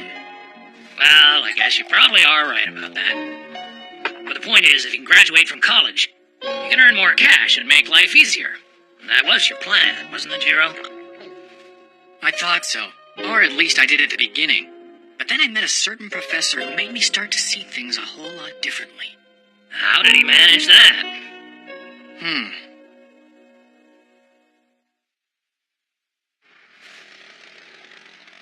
It happened in my last year. Up until then, I'd managed to make sure my attendance record was good enough to graduate by having friends answer the roll call for me. I had to in order to keep my part-time job I needed to survive. But there was one course taught by a renowned professor that I had trouble with. Now, John Stuart Mill can be regarded as foremost among the early writers on liberalism. Even Mao Zedong read him in his younger days. And with Hobbes, Locke, and Rousseau and their ideas on the nature of man and the social contract between the people and the government. He was really tough on his students. He could see right through my fake roll call plan, and he never cut anyone any slack. A lot of students weren't able to graduate just because of that one course. Professor? What is it? I told him flat out that I could only attend half of his lectures because I had to work in order to pay my tuition. Yes, I understand. But what do you want from me? Well, all the lectures that I can attend, I'll take as seriously as everyone else. And I'm sure that I will pass my exams. So if you could forgive my attendance record. You fool! How on earth do you think you'll be able to pass my course after attending only half the lectures? In fact, I'd never pass any student if he'd missed more than 10% of the lectures. Now look, young man, when you are here on campus, you are a student of this university. And if you're taking my course, then you have a responsibility to be a part of an academic team. Perhaps you'd better think a little more about that.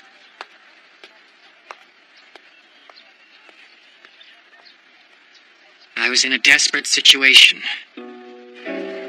I got so upset about it that I didn't make it to the first class, and I figured since I was going to fail anyway, why bother going to school at all? So I concentrated more on my part-time work. But something about school kept tugging away at me. Huh? Hey! Yes? Koyama! Look at this plate! It's still dirty! I'm sorry. How often do I have to tell you? Just because it's a part-time job doesn't mean you can slack off. If a customer gets a dirty dish like this, it's me that has to take the heat. Get it right. We pay you to make sure the dishes are clean. This time, wash this properly. Yes. As I listened to the chef yell at me, I was thinking about what my professor had said. The way he had looked at me. There'd been a kindness to his eyes. A kindness I'd seen somewhere before. So then I did exactly what I had told the professor I had intended to do. And therefore, you can see that Mill was... Even though my job meant I could only go to half of his lectures, I took them very seriously. I was sure I would fail, but I wanted to give the course my best shot. And as the days went by, I started to realize something very important.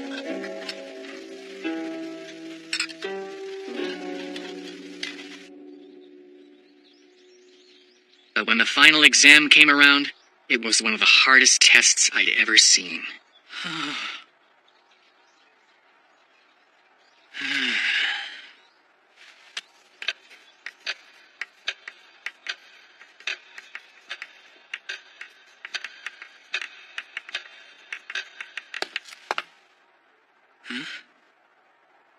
You're the only one who's still here. Huh? Either the rest of the class has a tendency to give up easily, or they're very confident in themselves. That's when I remembered something.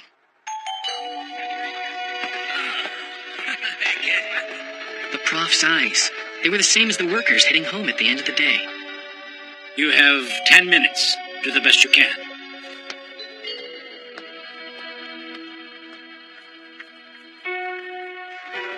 Oh, that's brutal. Oh, I gotta take it again. He's even tougher than usual this year. Wow, I can't believe a third of the class failed.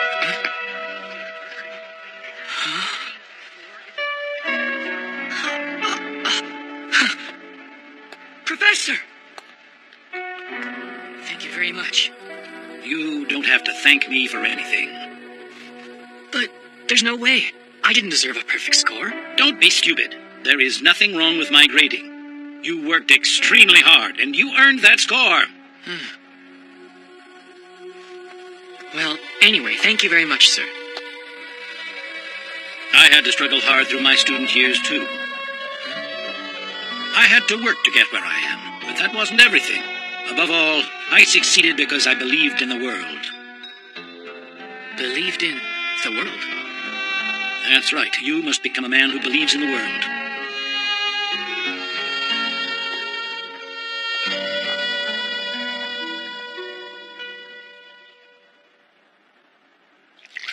That's a nice story. But not everyone in this world is as good as that professor was. Yeah, I've since found out that the school lives up to the rumors. The chancellor, the administration, even the professors, all of them are corrupt. Then it'll be no problem. My boy is sure to get in that place. But Ichiro, the reason I turned you down is because I don't want your son to go to a school like that. Oh, well then. If you hate it that much, what are you still doing there? It's really very simple. I believe that it's important to teach others what my professor taught me. That there are people in this world they can believe in. But if you still really want your son to get into that school, then get him to take the admissions exam and help him study until he passes. The most important thing is to believe in your son's potential.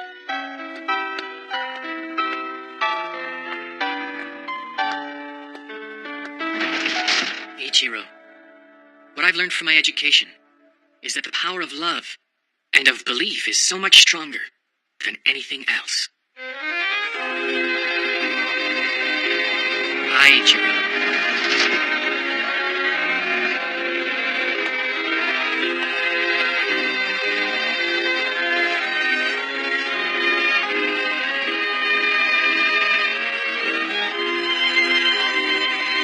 Yeah, he's right. I guess he's right.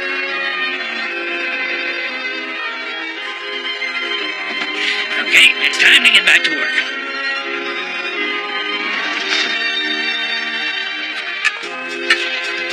Ichiro, guys, I'm just opening up. Come on in.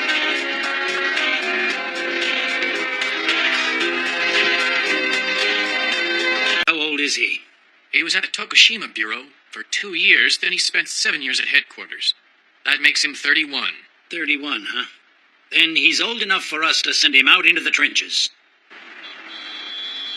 What?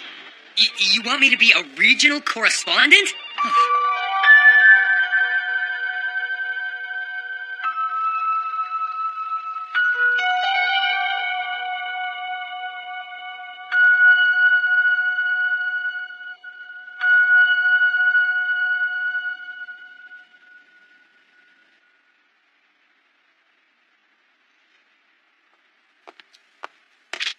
Hey, you look like you need something to do. What do you say the two of us play a couple of games of Japanese chess?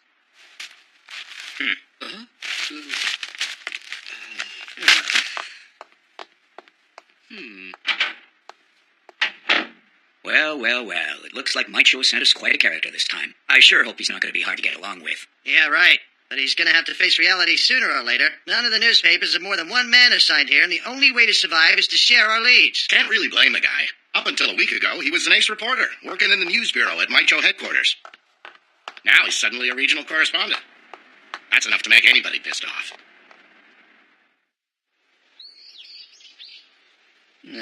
This is the most backwater bureau in the entire organization. It's bottom of the barrel. Like the other guys, I'm the only one from my paper here, so I have to work around the clock to get all the stories covered.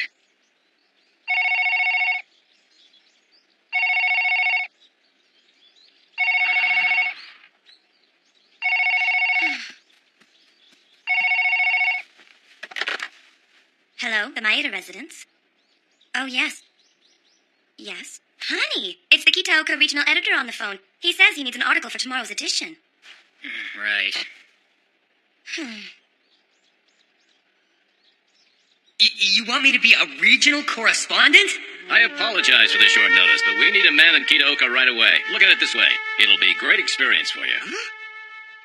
You have got to be kidding me. I have been on the fast track at headquarters for 7 years now. I have gotten more scoops, more headlines than anyone here. Making me a regional correspondent out of the blue like that just isn't fair. Why are you doing this to me? Give me a reason.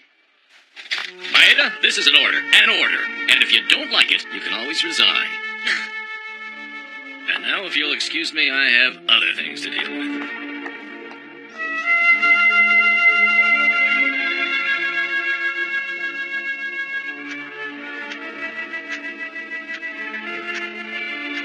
I still don't know why I was sent out here. They definitely have it in for me. I bet the reason those editors kept killing my scoops is because they were afraid I'd get promoted instead of them. Honey? Did you wake up, Mariko? Go back to sleep. You know, I've been wanting to tell you that I really like this town. The people in this neighborhood are so kind and friendly, and I get to spend much more time with you than I did before. I like this a lot better than when you were working at headquarters.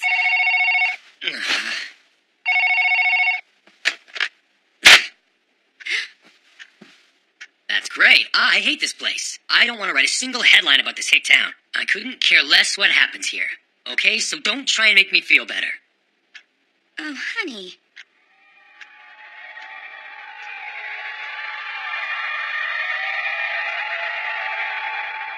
Maeda! Why didn't you send me anything about the major fire in this city? 2 people died. We almost missed the story completely. Would you mind telling me just what the hell you think you're doing? It's just a fire, so it doesn't really matter which reporter writes about it. The regional editor came all this way just for that, huh? What do you mean, just for that? I can't believe you call yourself a news reporter. Look, you, I'm gonna report this to headquarters. I don't know how you expect to patch this one up, but consider yourself warned. Just so you know, we were all trying to make sure that Mike Show was included in the loop so you could cover the story. In fact, I tried calling your house last night, but for some reason the line went dead. It's all right. I have no interest in stories like that anyway. Oh, come on, you should have seen the fire. It was huge. Yeah, there was a pretty big blaze about 5 years ago, too, but only one person died in that one. Hey, Kitaoka Post, I gotta say I'm pretty impressed. So tell me, how did you manage to get pictures of the victims on your pages anyway? Oh, yeah, a friend of mine in the neighborhood happened to know the victims really well, and they gave me some old pictures they had. See, that's why we can't compete with a local paper. But they all act like they're local reporters. I feel sorry for their poor daughter. She must have suffered so much taking care of her bedridden parents for the past 5 years. I bet she was already at her wit's end, and then this fire had to happen. She's only 28. And she had to give up on getting married so she could stay home and take care of her folks. Well, if it isn't the chief of police. This is a surprise. You coming to see us for a change? Actually, I was hoping that you guys could do me a favor. Oh, Mr. Maeda, I don't think you've met the police chief yet. Let me introduce you. I'm sorry, but I've got to get going. I'm sure we'll cross paths again sometime and we can talk then. Hey, wait.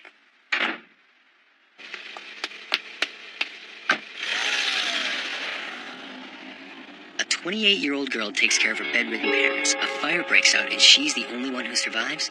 Oh, something's not right. Those local reporters might be too stupid to see it, but I think it's pretty obvious.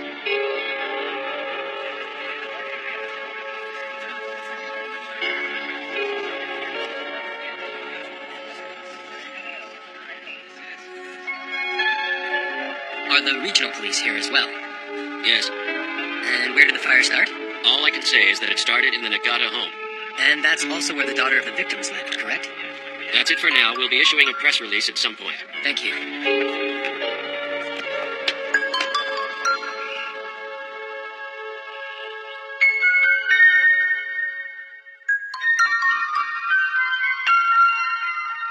can just see it. A desperate daughter at the end of her rope starts a fire. I think I might have a scoop on my hands. And if I can get this story, that idiot regional editor will have to bow down before me. No, forget the regional editor. Even the guys at headquarters will have to kiss my rear end. This is a story that will make the national edition for sure. I'm gonna show those guys at headquarters that they haven't defeated me yet. I'll get to the bottom of this, even before the police do.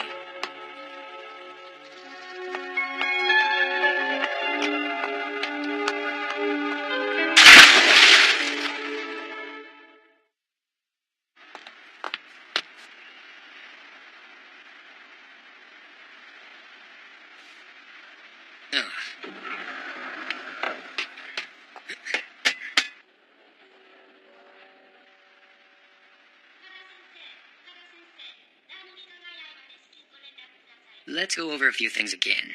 Okay, I heard that the fire started in your parents' room. Don't you think that's strange? I mean, you took care of them for years. Every night you would have made sure that there were no fire hazards in the room. So how come that was the only night that you didn't do so?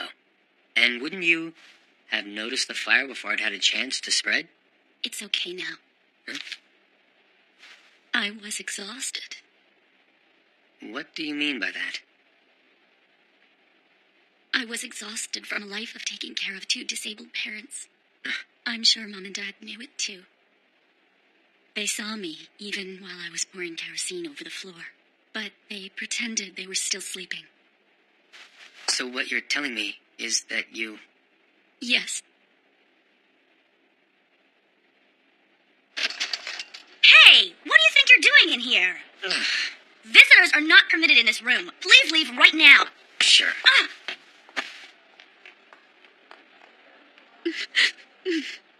How am I still here?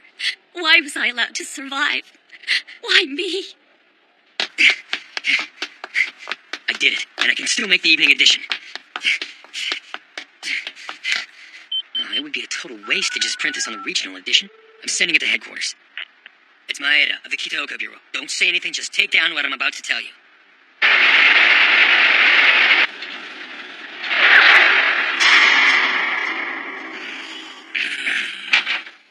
Hi, you guys. How's everyone doing? You! That poor girl is dead now. She committed suicide by slashing her wrists at the hospital. The reason the police chief came here was to tell us that she probably was the one who started the fire. But because he was worried there was a risk she might commit suicide, he came to ask all of us if we could wait until things had settled down before writing the story. But you... The problem is not with the article itself. The problem is with your motives for writing it. Mr. Aizawa... Maeda, I don't think you need me to tell you that freedom of the press doesn't mean you're allowed to write whatever you feel like writing. The reason for freedom of the press is to ensure that we aren't swayed or influenced by political forces. The point is to make sure the truth is reported. But in order to maintain that freedom, the press must respect human dignity and the right to privacy. And in order to report a story fairly and accurately, a reporter must not be driven by personal ambition. It would seem that you ignored all of those things. But I never thought she'd... Did this story have to be reported immediately? A desperate daughter is at her wit's end from taking care of her disabled parents. So she sets the place on fire in order to end it all, and the irony is she survives but loses the will to live. Then you interfere and send a desperate girl over the edge. It's our job to report stories. It's not our job to find out who's guilty or to punish those who are.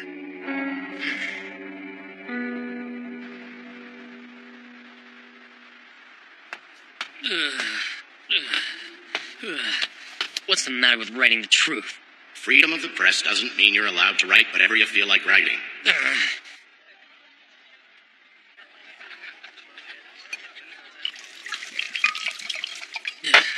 How dare a local reporter talk to me like that?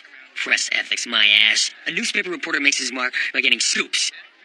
The problem is with your motives for writing it.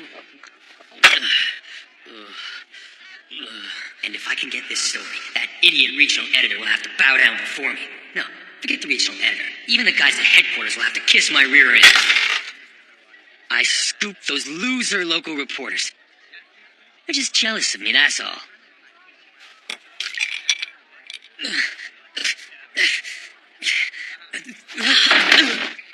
our job to report stories. It's not our job to find out who's guilty or to punish those who are. It wasn't me. I didn't kill her.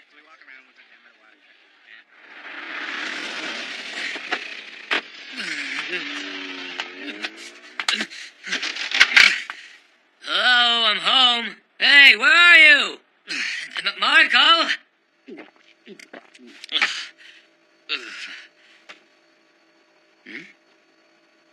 Your wife is at the municipal hospital. Come as soon as you can. Oh. Oh.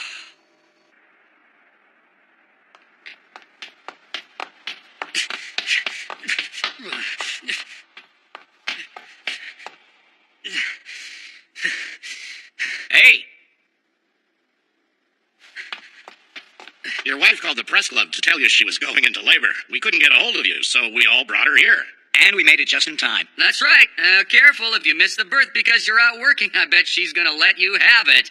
Here. Hey, ow! I am right, aren't I? It's a bit embarrassing, but us guys just couldn't deal with this on our own, so we called our wives for a little moral support.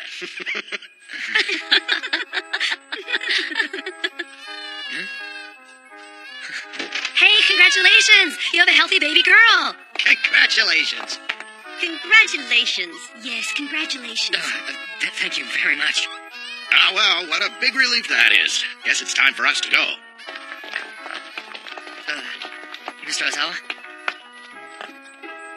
I'm sorry, I just don't know how I can thank you enough. Don't worry, you don't have to thank us. We're all newspapermen here. Mr. Maeda, I bet you think that this assignment here in Kitaoka has got your career sidelined. It's certainly not a glamorous assignment, but in the end, glamour doesn't really matter, does it? We're reporters wherever we're working.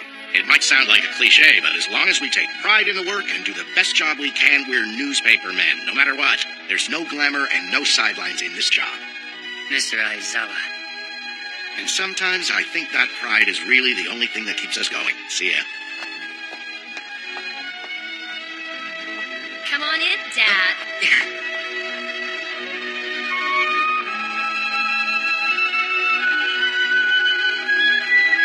The reason for freedom of the press is to ensure that we aren't swayed or influenced by political forces. The point is to make sure the truth is reported. But in order to maintain that freedom, the press must respect human dignity and the right to privacy. We're reporters wherever we're working. It might sound like a cliche, but as long as we take pride in the work and do the best job we can, we're newspapermen, no matter what. There's no glamour and no sidelines in this job. Pride, huh? Honey, you know, I really feel at home in this town. I'm so happy we were able to have our baby here. Everyone's been so kind, and if you were still working at headquarters, I bet you would have been too busy to be here right now. Yeah. Honey, why don't you think of a name for our baby? Yeah, sure. I'll run some names by the guys at the press club.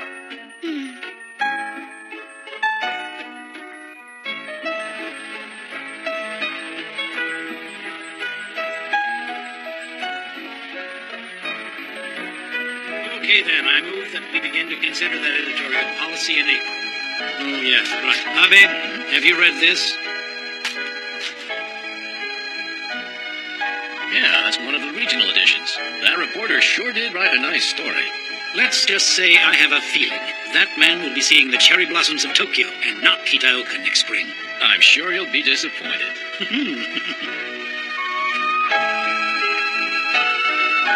I've got some free time, so I think I'm going to go out and find a story. Have a good day.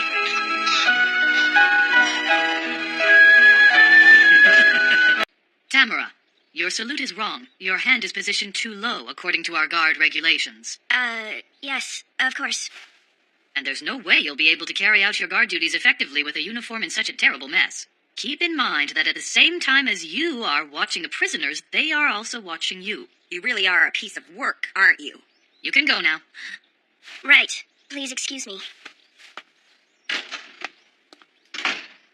Warden, please allow me to say that I think you can afford to be more strict with that officer. I realize that she's still young, but she's too emotional and doesn't have any discipline. To be honest, I am much more concerned about the prisoner Yuko Murakami than I am about Officer Tamara. Huh? Give me a break. Oh, I'm so sorry. I didn't see you there. Why, you... Officer Tamara!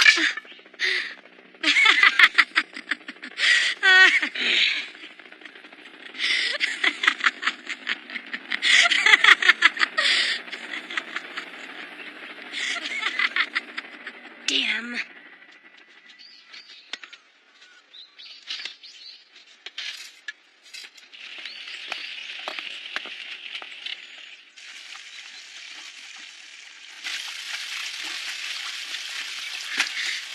Hey! What's the matter? Get over here! Now! Never mind. I'll take her. Out of the way!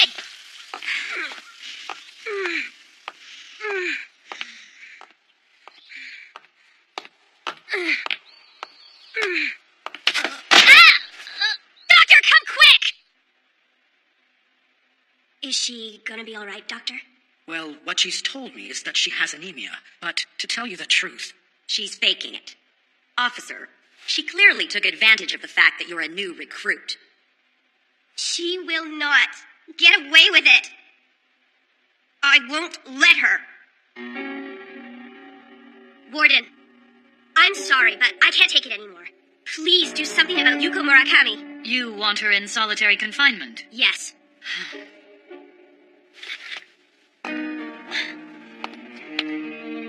Do you really think that will solve the problem? Yuko Murakami's attitude has been changing for the worse every day she's gotten closer to her release date. She's become emotionally unstable. She used to be very quiet, and we never had any kind of trouble with her. Is there any reason you can think of for her change? Anything, no matter how unlikely it may seem. Is there something you can recall? No, nothing. I remember that when you arrived here, she was the first one you had a counseling session with. Is that right? Yes. Can you tell me how she was then? Yes, she was...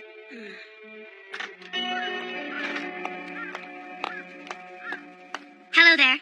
I'm Tamara, a first-year recruit just assigned here. Nice to meet you.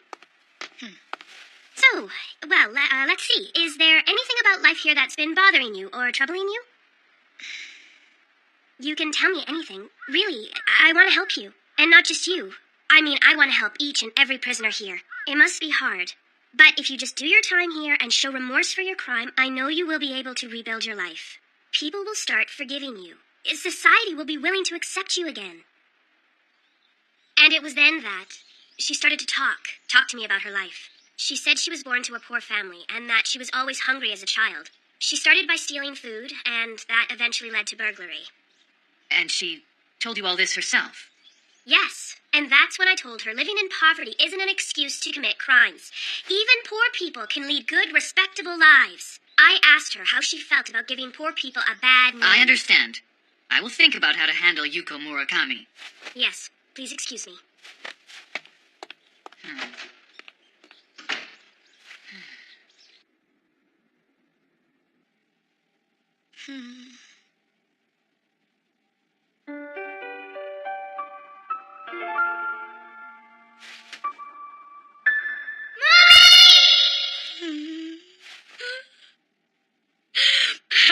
How can I face him now?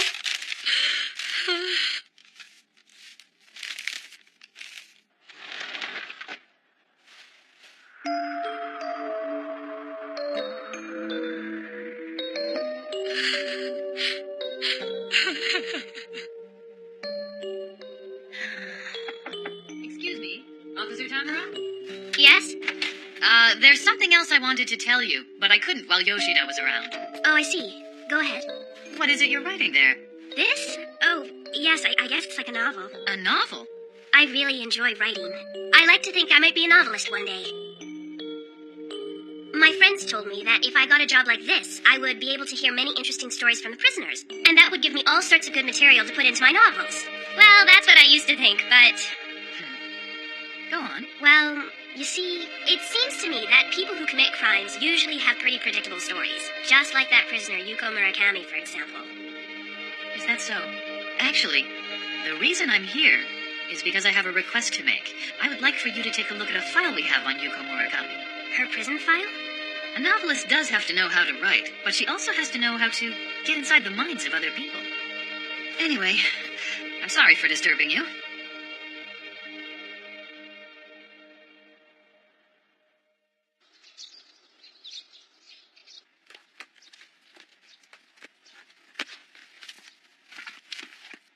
Yuko Murakami, 31 years old. Born into a well-to-do family, she graduated from a top university. She got a job with a highly rated foreign-owned firm. Eventually, she married an executive who also worked for the company. She gave birth to a son and had a picture-perfect family life. When her husband was assigned to work overseas, she stayed here and soon began an affair with another man. When she helped her lover embezzle money from the bank where he worked, she lost everything. How could she have lied to me like that?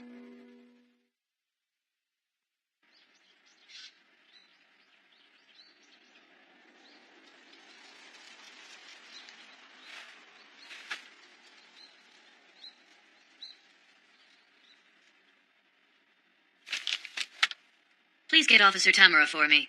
Yes, ma'am. You want me to counsel Yuko Murakami? Really?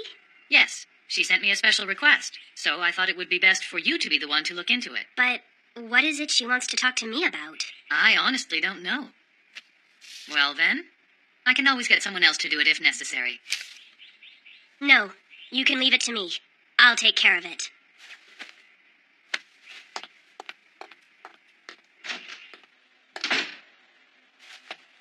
This is my chance. I'm gonna get her to tell me why she lied to me. Do you really think Officer Tamura is the right person to be doing this? I'm positive it has to be her. Why? I think the way she deals with Yuko Murakami will be the perfect opportunity to find out whether she has what it takes to be a prison guard. But all she really wants to be is... Yes, I know. Her ambition is to be a writer. Isn't that what you were going to say? You already know about that?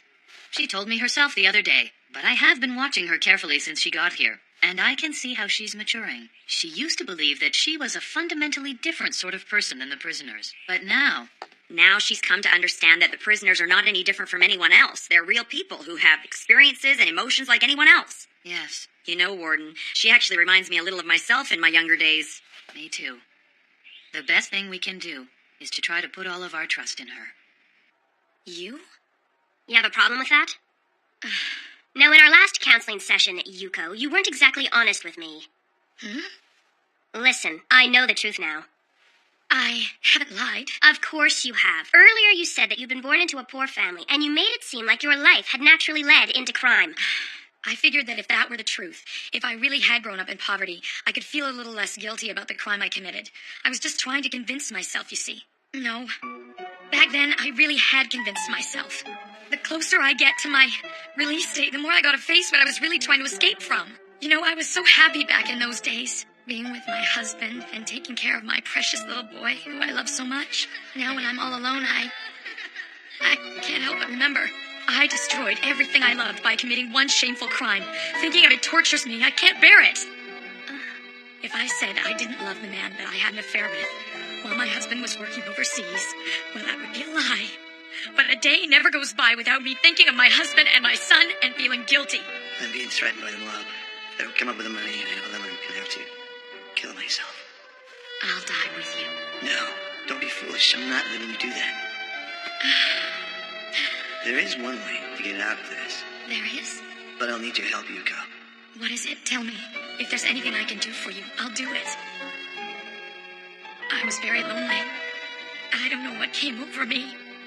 I was not very stable emotionally. By the time I realized that, I'd already fallen in love with him, and I was hanging on to him like he was all that I had. To be honest with you, I almost felt relieved when the police finally caught me. And from that point on, I've hidden my real self by making up an imaginary past.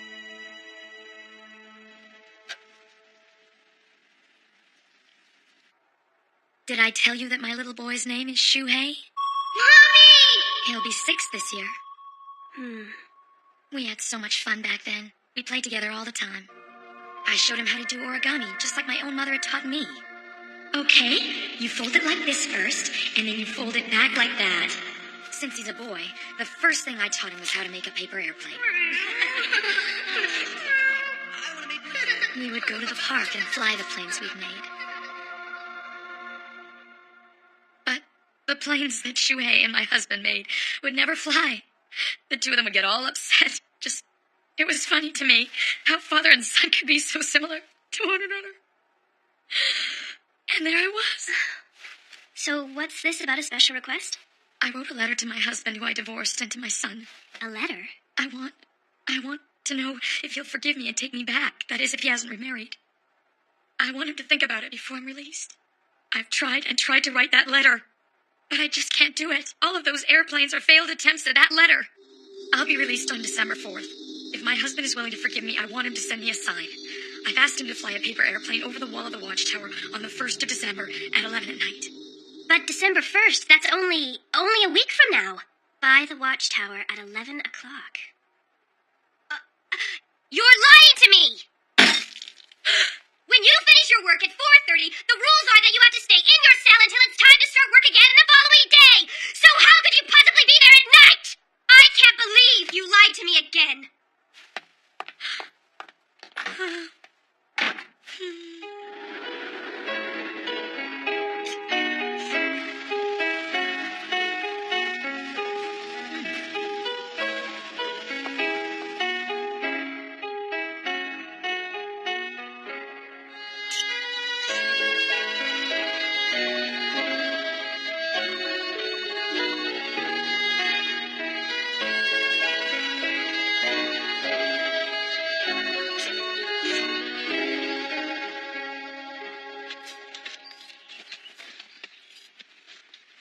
It's a lie.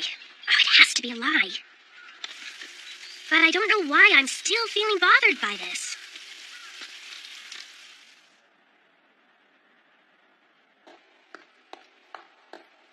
I'll be released on December 4th. If my husband is willing to forgive me, I want him to send me a sign. I've asked him to fly a paper airplane over the wall of the watchtower on the 1st of December at 11 at night.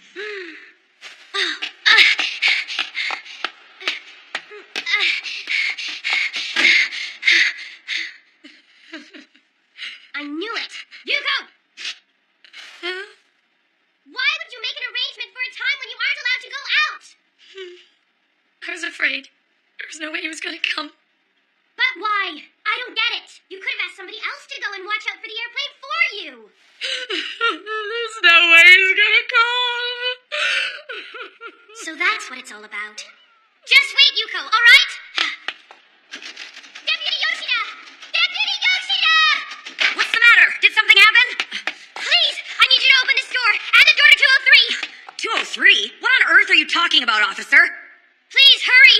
We can't waste any time. But I can't do that. Please, I'm telling you that a woman's life is at stake here. Open the doors!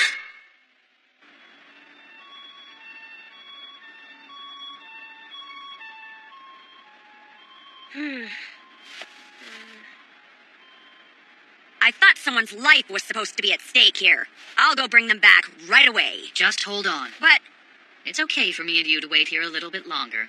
It's nothing compared to the 2 years Murakami has waited.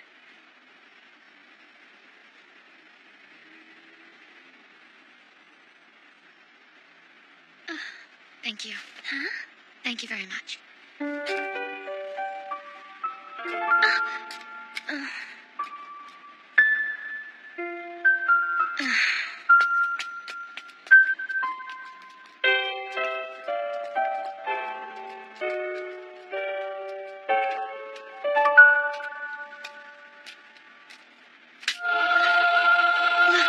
Yuko!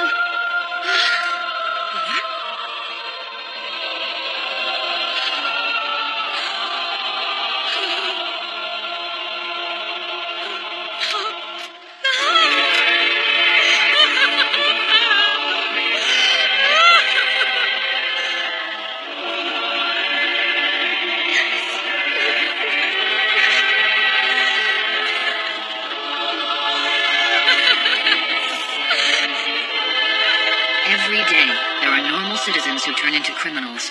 That's what makes the world a scary place. But even though we're capable of making mistakes, we are also capable of forgiveness.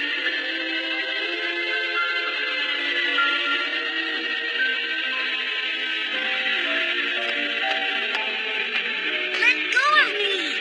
Let go! Hold it. But Officer Tamara, this prisoner is... Mommy. What do you think you're doing? Oh, Yasko. Well, you see, when I was making some bean cakes in the kitchen today, I noticed that the refrigerator was a little messy, so I thought I'd tidy it up just a bit. Well, I wish you'd stop doing things like that. Oh, but remember how the saying goes, the kitchen is the wife's castle. Which is precisely why I don't want some stranger in here doing whatever she feels like. So I'm a stranger? Please, just put everything back where it was.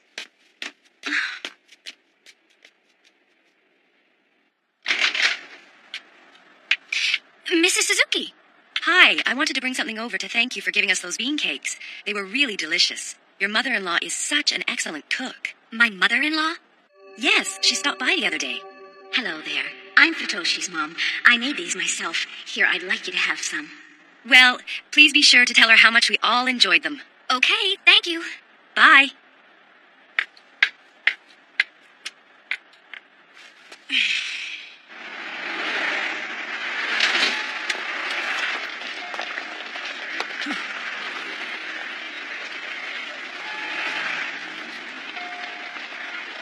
My mother? That's what she's been telling everybody when she's going around giving out bean cakes. That's a lot of bean cakes. But I'm sure everyone appreciated them. You should have seen the bakery she used to run. It was very popular. What are you talking about? You can't just keep letting her think that she's your mother.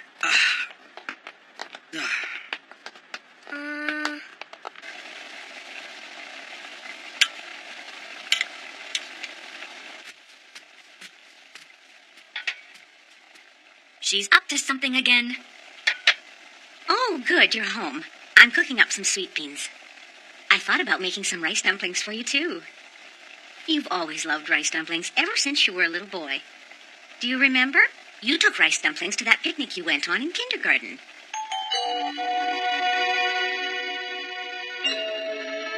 I sure hope she doesn't plan on staying here until she dies. I just couldn't handle that. It would be one thing if she was your real mother. But can you please explain to me why I have to take care of your dead father's mistress?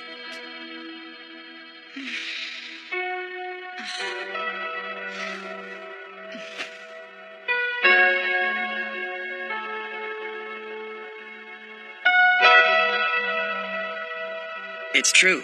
Sachi was my dad's mistress ever since I was in elementary school. It seems now, Yasko, she's gotten a little confused or something. Huh? What do you mean? My dad didn't start seeing her until a couple of years after I finished kindergarten. I can't take this. She isn't your own mother, and she's senile, and I have to take care of her. I can't stand it. Don't worry. I know I have to talk to her about all of this.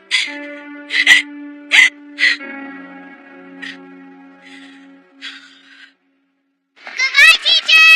Bye! Hey, teacher! Teacher! I want to tell you something! Miss Ryoko, is Shigeru still inside? Oh, hi. You must be Shigeru's mother. Shigeru left about an hour ago. His grandmother came and picked him up. They left together. What? Is there something the matter? That woman.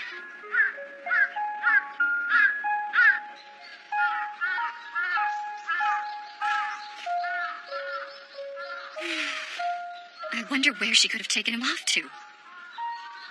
Mommy! Shigeru! I'm home! Where have you been? Mom! Look at the cool toy Grandma just bought for me. You can't just run off like that. But... Look, how dare you pick up Shigeru from school without telling me? Do you have any idea how worried I was when he wasn't there? You seemed like you had your hands full, so I thought I'd take Shigeru out for a walk before dinner time. If you wanted to take a walk, you should have gone alone. But it's not very interesting to walk alone. All right, Shigeru, let's go in and wash your hands. Okay.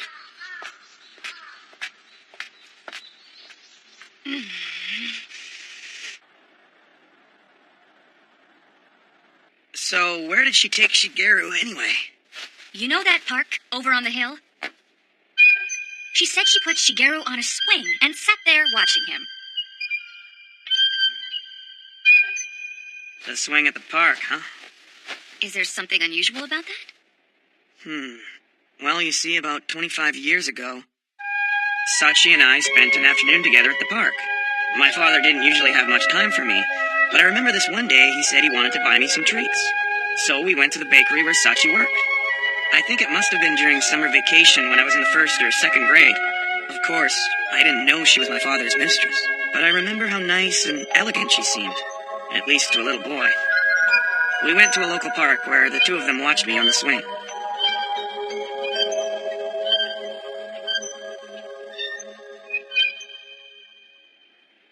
I can still remember that day clearly.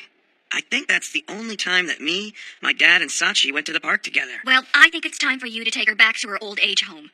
Or how else do you expect me to go on putting up with this?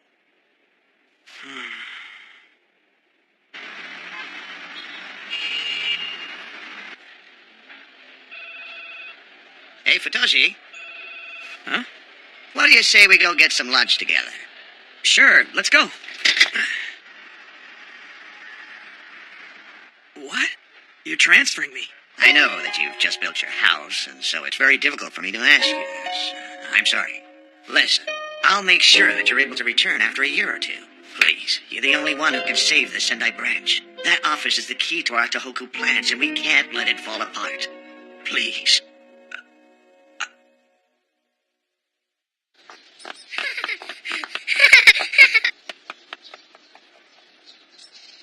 I'm sorry, Sachi, but I think it's time for you to leave.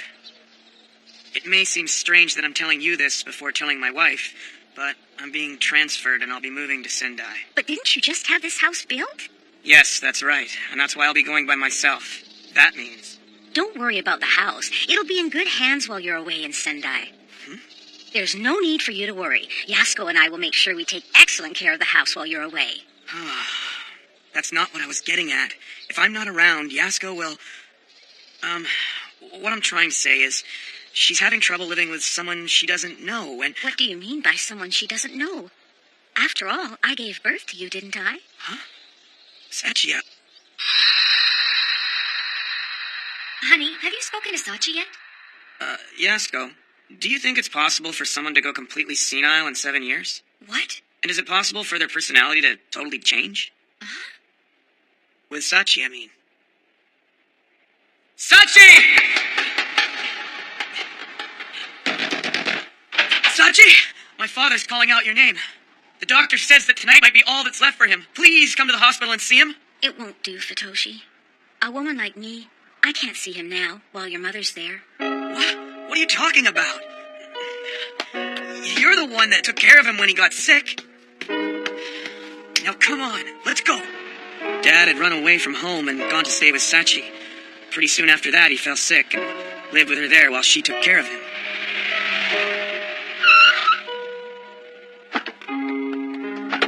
What are you doing? If you don't hurry, it'll be too late. Sachi! Sachi, please, don't worry about my mother. I've already talked to her. Come on, if you miss this chance, you may never be able to see my dad's face again. If a woman like me was with him when he died, he wouldn't be able to hold his head up high as he left this world. Futoshi, please, I need you to leave me alone right now.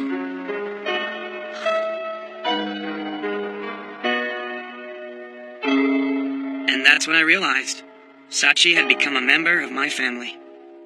Your family? Sachi was just trying to make sure that she didn't cause us any humiliation. That's why she didn't go to the hospital where my mom was. And then she didn't go to the funeral either. It's like she's a stranger, but only because she puts the feelings of family above all else. Well, if she's so considerate, then why is she interfering in our lives like this?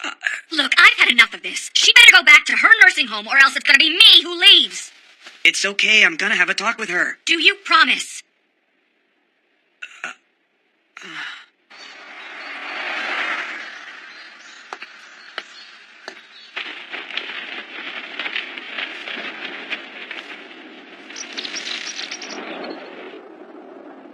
Shigeru, how many times do I have to tell you? I want you to clean up your mess. But I'm reading my book now, Mom. If you don't clean this up, I'll throw it out. That's fine.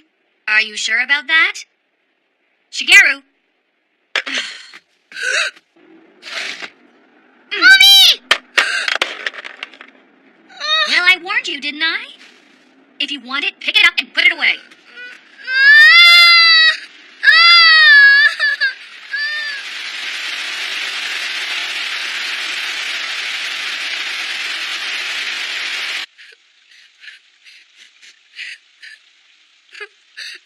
Shigeru, Grandma?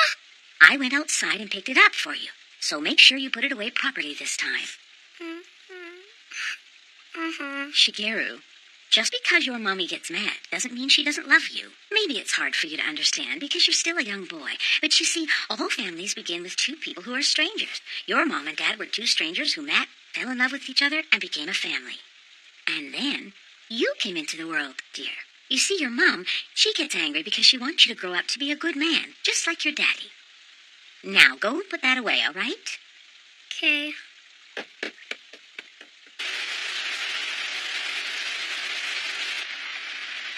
A transfer? Starting next month? Don't you think that's awfully short notice? We finished this house 3 months ago, and now you want us to leave? There's nothing I can do. I'm not happy about it either, but I'm just a middle manager.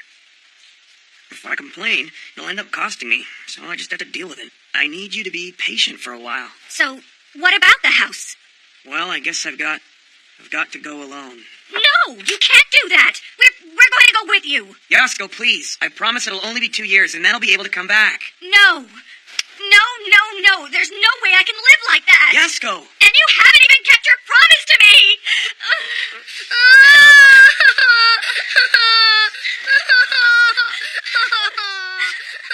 Shigeru, why don't you and I go into another room? Your mommy and daddy have something very important to talk about. Are you just planning on leaving me alone in this house with her? I won't be able to stand it! If I'm the cause of this, you don't have to argue anymore. I've decided to go back to the nursing home tomorrow. Yasko, thank you very much for everything.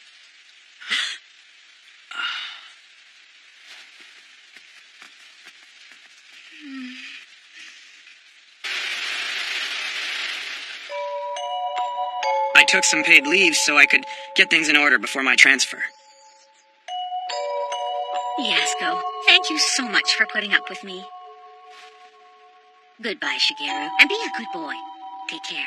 Bye, Grandma, and don't forget to bring me back a present.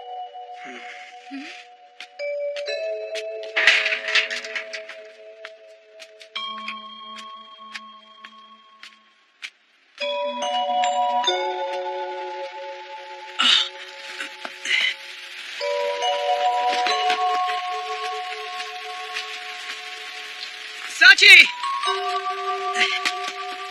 I'll walk you to the station. Oh.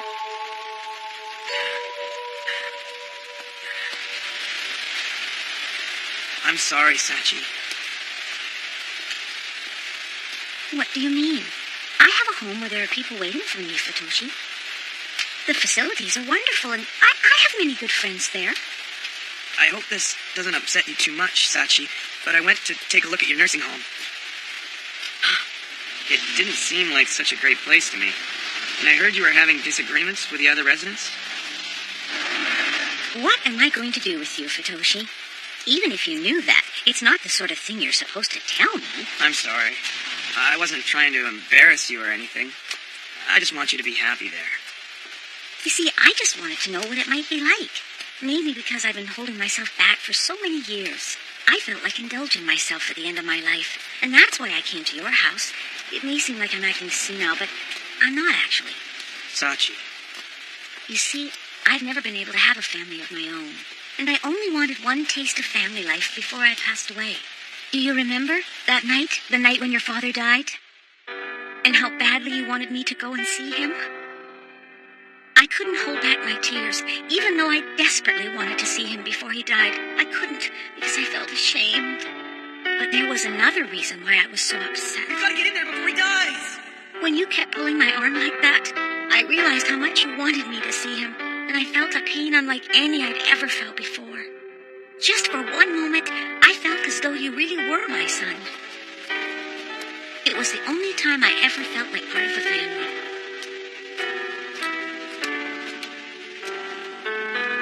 Futoshi, can I ask you to do just one thing?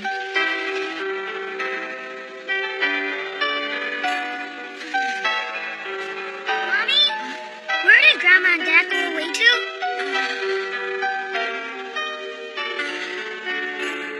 And that's when I realized Sachi had become a member of my family. All families start with two strangers. You see, your mom gets angry because she wants you to grow up to be a good man, just like your daddy.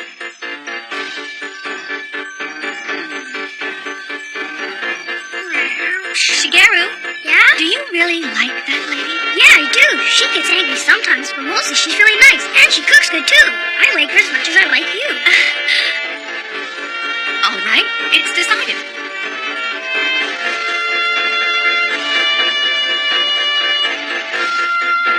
Thank you so much, Futoshi. I feel much better now. I'm sure it'll be easier for me to get along with the folks at the nursing home, now that I've had this time with you. Okay, let's go. We lived together in Paris. Back then, the passions of the May 1968 riot still burned strong.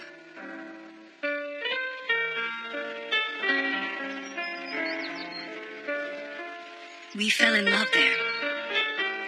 And then we were married.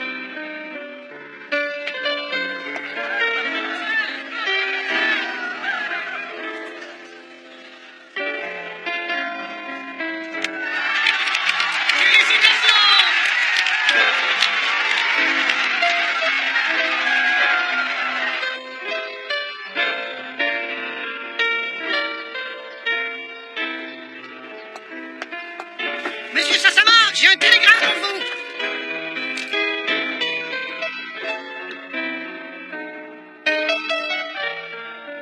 The telegram said that his uncle, who was like a father to him and supported his studies in Paris, had suddenly died.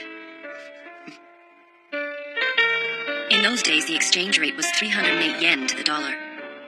So all our friends had to help us raise money for his ticket back home.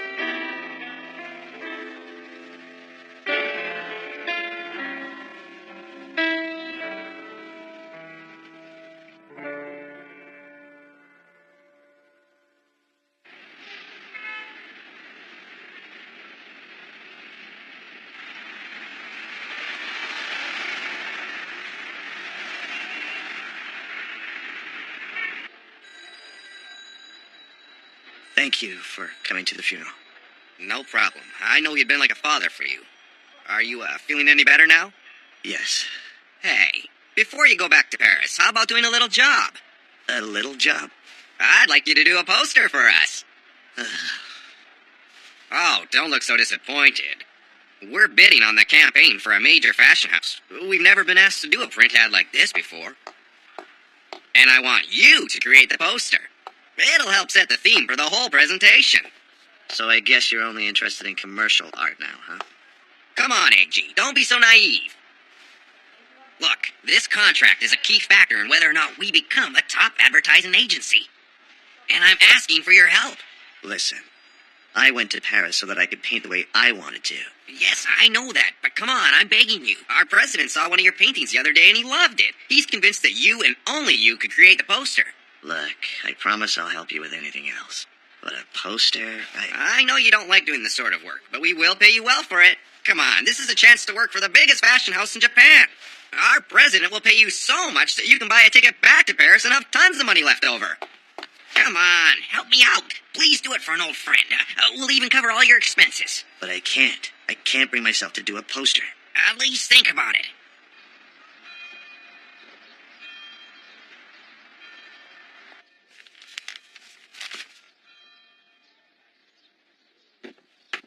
In the end, he agreed to do the poster. His old friend was very persuasive, and AG had accumulated a mountain of debt. The fashion house bid was accepted, and his poster received rave reviews. It even won that year's grand prize for advertising design. After that, he was flooded with requests for other posters. Eventually, I also decided to return to Tokyo.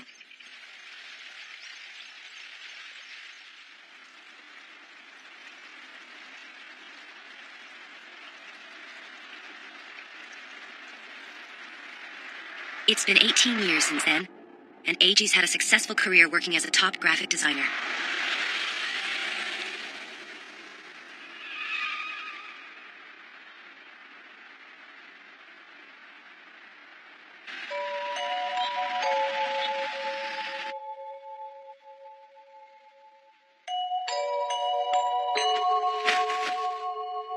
But he no longer paints for himself.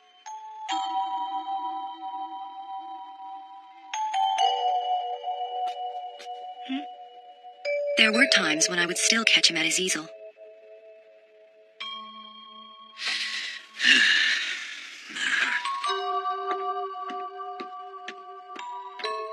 But that would happen less and less, and eventually he stopped painting for himself entirely.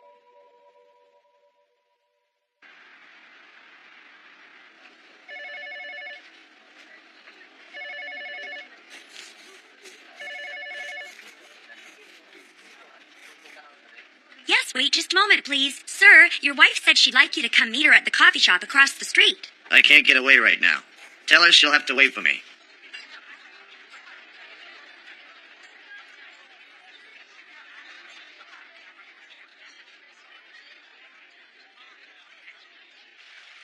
There was a time when I thought he was worth giving up all my dreams and hopes for. That was when we lived together in Paris.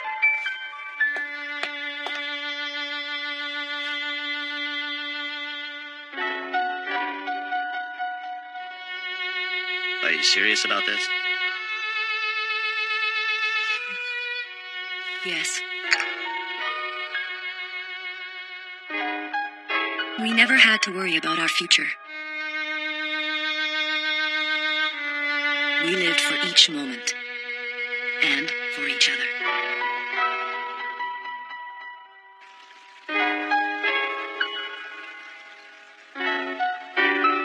You said you wanted to live near a river to make sure that you'd never forget about the sand. I can't believe it's been 18 years. Somehow I've managed to forget all about Paris. Your work takes up all of your time, A.G., and all of your energy. You never paint for yourself anymore. Please, I don't want to talk about that. We'll just end up having another fight. I'm sorry, I'm always bothering you about that. Miho, I know that I abandoned the goals that I used to have in those days. But look at it this way. We've both been able to take what we learned in Paris and use those skills to make a good living for ourselves here in Tokyo. It's just that back then the two of us were so filled with happiness. And it seems like ever since that time, we haven't been able to recapture that feeling. Miho, everything comes to an end. We're getting older and we have to put our youth behind us now. I loved you so passionately. Your talent, your soul, your heart, your body. I loved everything about you. There was nothing else in the world that mattered to me as much as you did. You were all I had. Are you really going to go? I'll be staying at a hotel by the airport tonight, and I'll be leaving on the first flight out in the morning. Goodbye.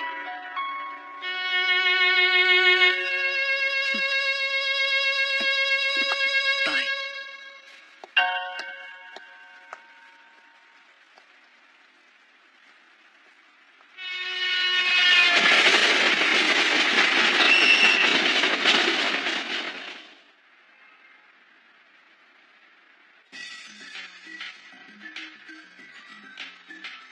So tell me, aren't you responsible for the trend in women's fashion of tight clothes that show off curves and hairstyles being all one length?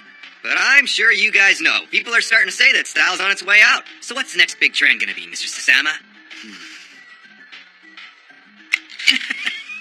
Honestly, how do designers like us turn out to be so pathetic? Remember how we used to say that just because an image sells doesn't mean it's any good? But really, that's what design is all about these days. Image is all that matters. The rest is nothing but businessmen trading idle threats back and forth. You better wear this, or you'll be left behind. The market around here is the easiest one in the world. Yep, Tokyo's the only place where customers are so gullible that they'll buy almost anything a pushy sales girl forces on them. What was that for? I'm sorry. You guys get on with your drinking. You can put this one on my tab.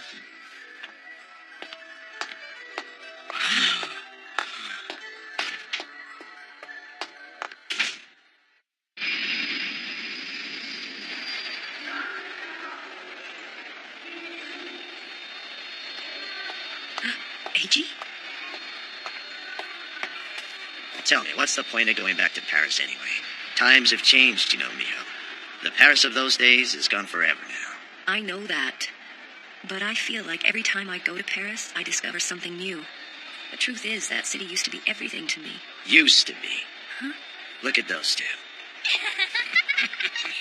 She's some college girl who should really be studying, but all she has to do is tell some old man she wants to go shopping in Paris, and he'll gladly take her.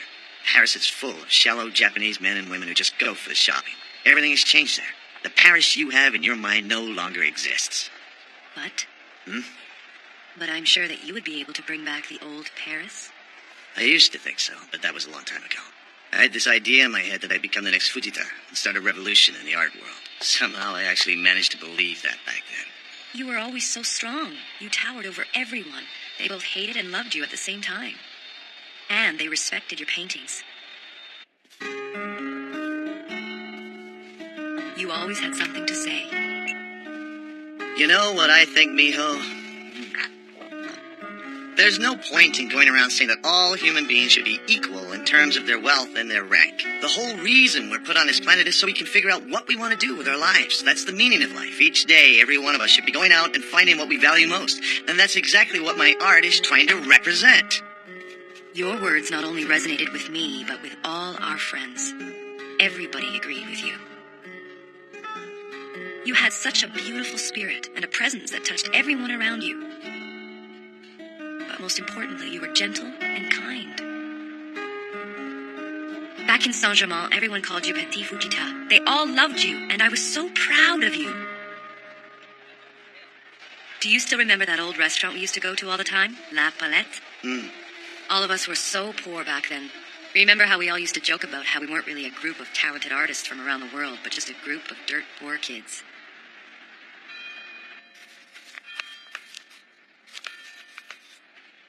Qu'est-ce que tu dis d'un échange? Petit déjeuner ce matin et dîner ce soir pour Miho et moi. Pas de problème. Je vais être riche si tu es un autre Fujita. Tiens, regarde là-bas. Tu as payé pour tes repas avec plus de croquis que n'importe qui d'autre. It's strange. I remember Paris used to be so difficult to get to, but students flocked there from all over the world. When did it become so convenient to get there? We can thank all of the shopping tours these old ladies take for that. But that's all right. That's how times have changed. So I guess the chef at La Palette never did get rich off of you. You're right, I'm sure that he didn't. None of us there on the left bank in the 60s gained any freedom. We never lived up to the promise we seemed to have in those days, and ever since then, Paris hasn't been able to produce any truly great artists. But you could have become even greater than Fujita. Sure, I suppose I could have been. That is, if I actually had all the talent that you seem to think I did. But it's not over yet. A.G., you're still only 41. You mean that I'm already 41? All of Van Gogh's paintings were finished by the time he was 37 when he died. I'm already 4 years older than he was. But you know, Van Gogh was never rewarded for his talent while he was alive, and I earn over 50 million yen a year. Now, haven't we said enough? Let's just go home already. I am going home because I'm going back to Paris. What is it that you hate so much about what I do? Despite what you'd like to think, I derive great satisfaction from my career. I love another man.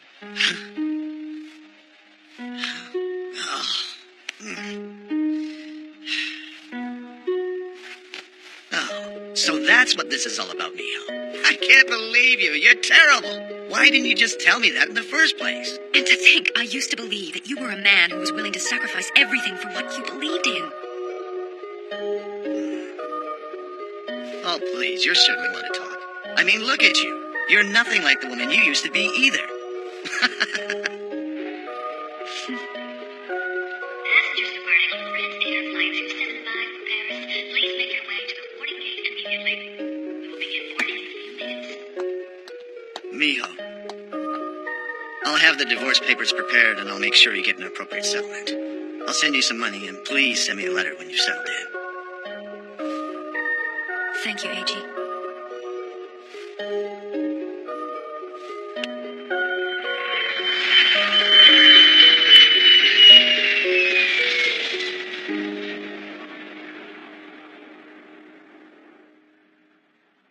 I wanted to revisit my past. It's true that A.G. may have changed, but Paris had not. Although I found out that the friendly restaurant La Palette had turned trendy.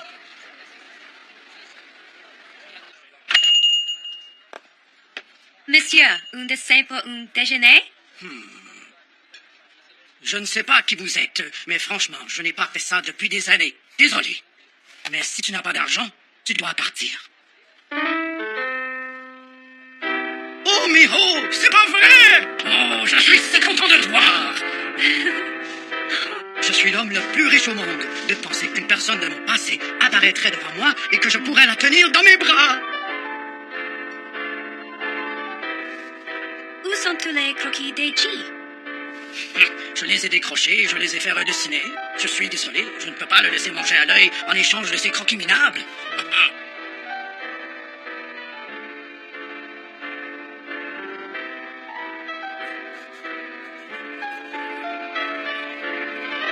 What? It's you!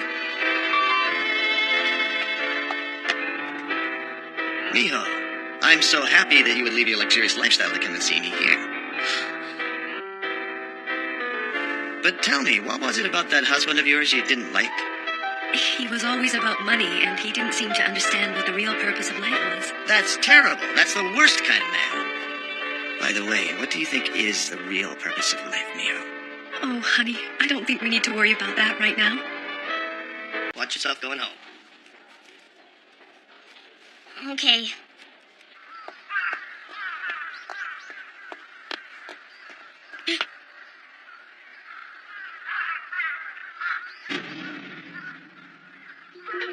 Hey, you. Thought you could go tattletale to the teacher on us, huh? What? I see. Hey, come over here. Please.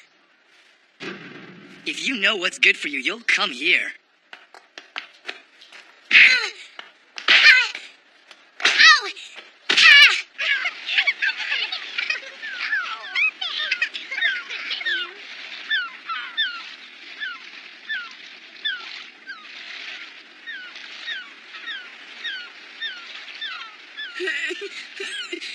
Did you get beaten up again?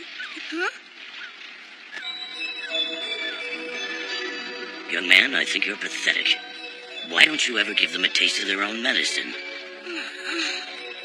Look, I come down here every day as part of my walk, and I'm starting to get sick of seeing you sobbing all the time. Why don't you go somewhere else?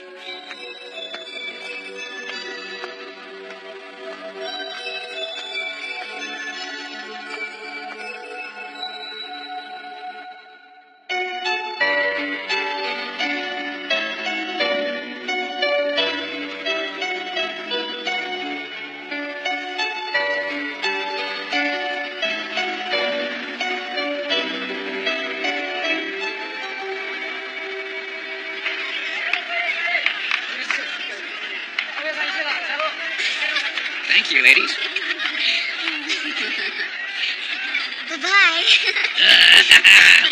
Don't do that. Have a good evening. I'll be here tomorrow, waiting for you. It's a date.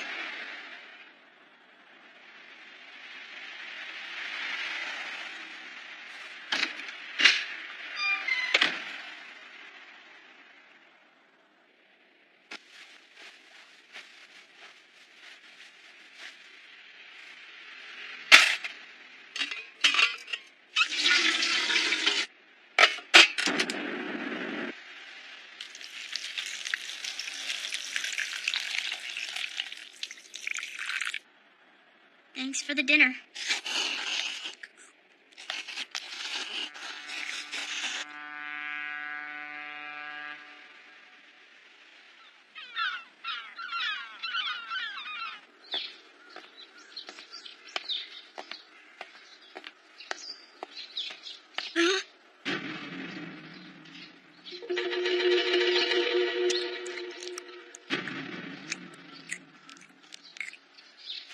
Please, you guys, leave me alone.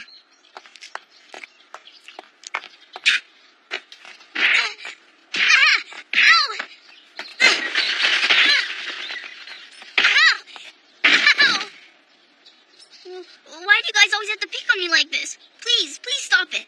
We beat on you because you're an idiot. Because you're a stupid, clumsy crybaby. That's why. I agree. Well, what do you mean? You got some kind of problem with us or something? Absolutely not. Please, carry on.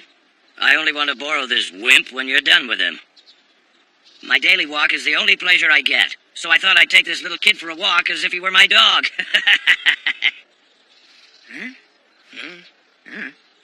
All right, let's go.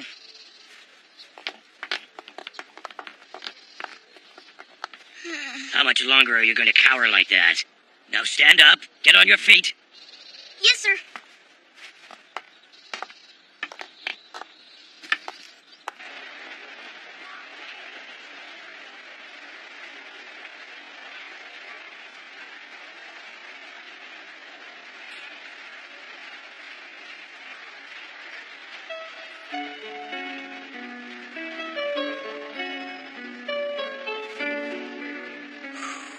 You probably think I'm rich and have lots of money, but the truth is, I'm actually very poor. I managed to survive on a small pension that just barely gets me through the month. It's the kind of life where if I'm short on tobacco money, I have to eat less. But do I look like that sort of man to you? Do you see? Even without money, if you're rich in spirit, you'll never look poor. That's my secret. If you can figure that out, then go home. I'm getting irritated looking at your sorry face. Thank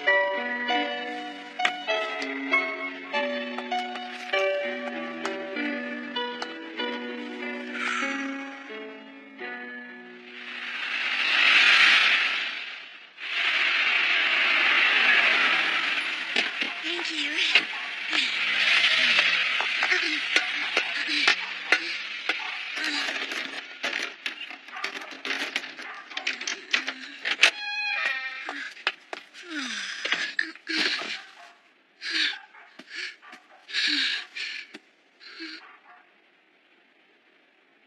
Thank you.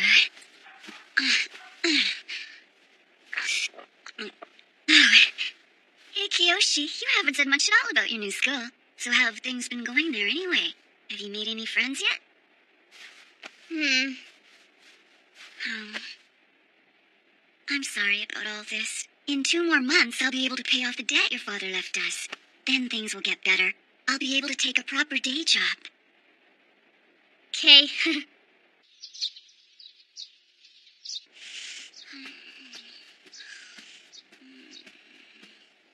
I'm off to school.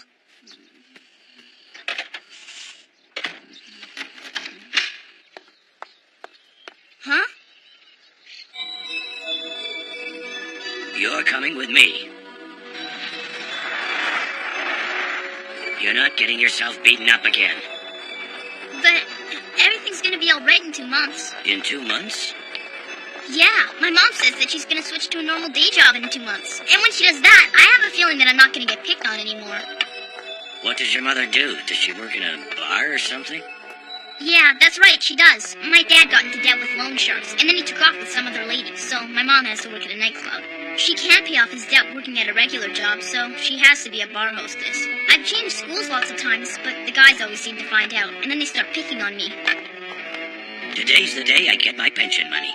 If you come with me to the post office to get it, I'll buy you lunch. I can't. I've got to go to school. If I don't show up for class, they'll bully me again.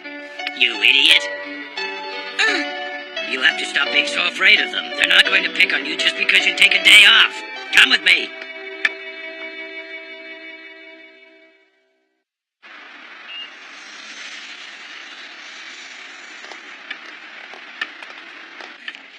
Thank you for waiting, Stanley. I've come to get my pension money. Right. Do you think it would be possible for you to set it up as a direct deposit from now on? No, I like to come and get my pension in person, and besides, I don't trust those fancy banking machines. I see, but we're asking all our customers to use that method. It will help reduce the waiting times and also lower our costs. So if you could just go ahead and set it up by direct deposit from now on, that would be better. I don't think you understand. I didn't come down here because I wanted to get a handout from you or from anyone else. It's my right to come to the post office and receive the pension I deserve. Yes, I understand that, sir. However, the pensions are administered by the Social Insurance Agency, and the post office is simply an outlet for them. That's proof that you don't understand. Everyone who has worked hard throughout their lives has a right to come and get their pensions when they turn 65. In fact, the right thing to do would be for the government to hand-deliver our pensions. But no, that would be too difficult for them. That's why we drag ourselves down here. And now you tell me I should set up direct deposit to make your life easier? That just shows you see it as a handout to useless people. Well, you see, pensions are actually handled by the Social Insurance Agency, and the post office is just where we... No! You've got it all wrong. The pension system is designed as a way for people who are still productive to support those who have reached a certain age. Pensions represent the collective will of this nation. And yes, the Social Insurance Office is the place where they administer it, and true, the post office is merely where they pay it out. I've been contributing to my pension since I was young. I helped support the elderly people back then, and now it's my hard-earned right to come here and receive the pension I deserve. What's wrong with wanting to come here personally and accept the collective will of this nation? I demand that you give it to me.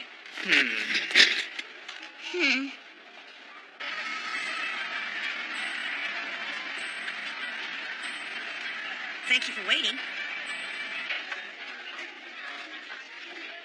Eat before it gets soggy. Okay. Thank you very much. Years ago, I lost both my wife and my only child when they died in a car accident. Now I have no family. And so you see, I've lived all alone since then. I don't want to sound proud, but since I was your age, I've always worked hard. The truth is, my work was everything to me, but luck never came my way and I ended up poor. And now all I've got left in the world is my pension. Please, sir. Let me pay for lunch. Idiot! That's not what I was trying to get at all. My point is, I've lived without ever feeling ashamed of anything. You'll still be pushed around even after the 2 months. I can guarantee it.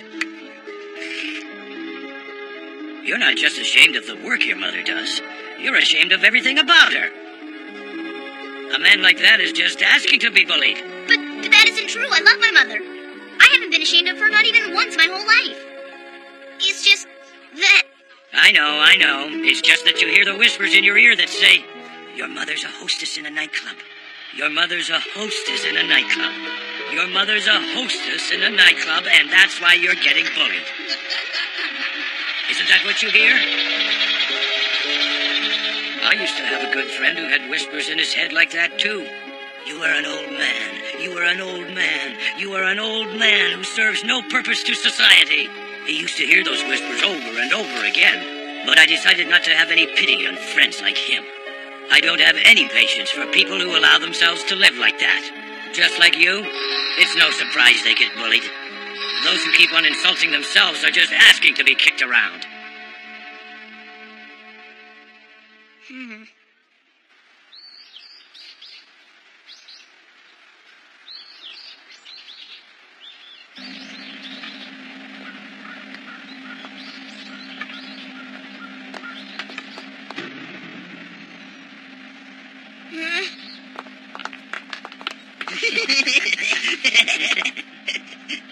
Hey there, dog. Did your little walk feel good, huh? Hey, I want an answer, dog. Are you a dog, kid? Is he right? I know, dog. Yes, you are. Sure, you're a dog. Dog.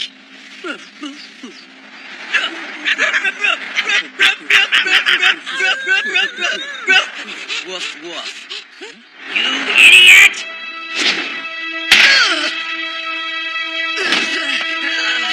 What are you doing, you stupid old man? Shut up! What makes you think you have the right to insult someone like that? What's it, old man? You'll never understand anything until you felt some pain. Like this!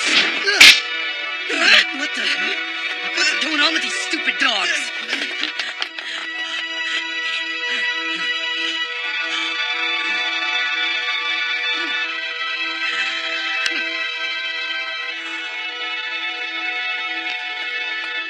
Here. Just remember this. The fact is, those who don't insult themselves will not be insulted by others. That's just the way it works. I keep asking my teacher at school to get them to stop bullying me, but he never does anything to help me. Don't rely on a teacher that way.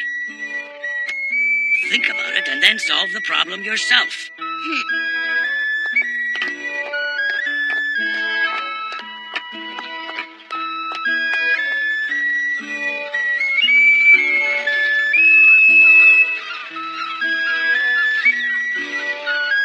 Sir, why did you help me out with those guys? Let's see. Probably because it made me happy. Huh? But what do you mean? Even though I go on about how I've lived my life without being ashamed of anything, the truth is sometimes it's lonely living by yourself. I wasn't alone just now, though, because I had someone there who needed me to protect them.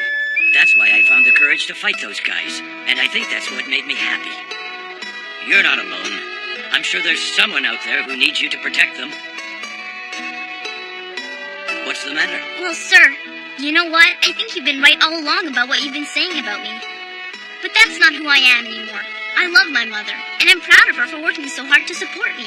It doesn't matter that she works in a nightclub. That's right. No matter what kind of situation you're in, you should never sell yourself short. Oh, and by the way... Yeah? Tell me, kid, is your mother a beautiful woman? Yeah? Of course she's beautiful. After all, she raised you this far all on her own, didn't she? How could she not be beautiful?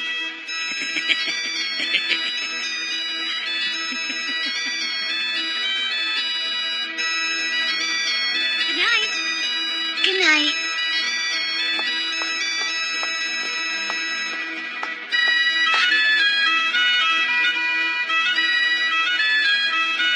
Yoshi?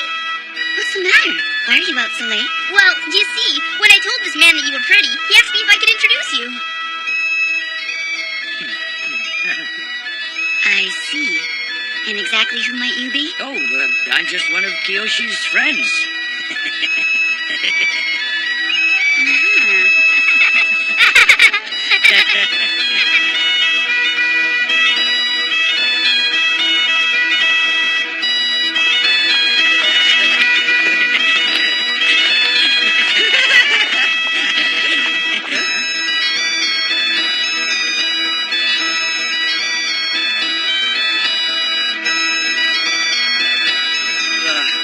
What do you want?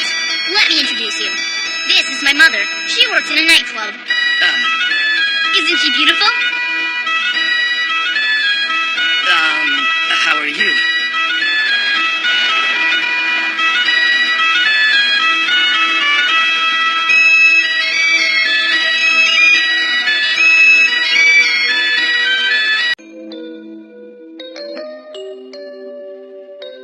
The girls who are brought here each get their own room for the first week. The idea is to give them time alone to reflect. During that time, they meet with a counselor who assesses their personality, reasoning skills, and capacity for work.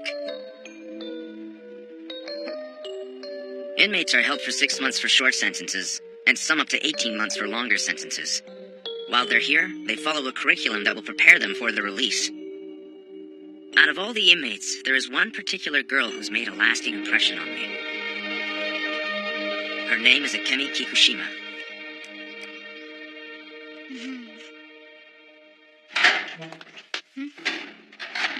How are you doing, Kikushima? Have you settled in a little bit? My name is Yohei Nozaki. I'll be your counselor from now on. I was hoping to have a chat with you. Do you mind if I sit? In this first week, you and I will be getting to know each other. We'll be spending a lot of time talking about the way your life has been going up until now and how things will be for you from now on. I've had a chance to read through your whole file. I must say, I sure was impressed to discover what a bright young woman you are. Kikushima, it seems like you don't like me much. Oh, is that a snail? Do you like animals, Kikushima? How do you expect me to eat this shit? Kikushima, stop it! Hey! Let go of me! Not again. Kikushima, I'm sending you to solitary confinement. You just wait. I'm gonna bust out of this stupid place. Kikushima, if you've got a problem with something, you should talk to me about it. We can try to work it out together. Akemi's dad had been an elementary school teacher. He died when she was in the 5th grade. Her mother remarried a few years later, and her new stepfather physically abused her. Eventually, she had no choice but to leave home, even before she finished junior high. She tried desperately to get a job, but no one was willing to hire a 14-year-old dropout.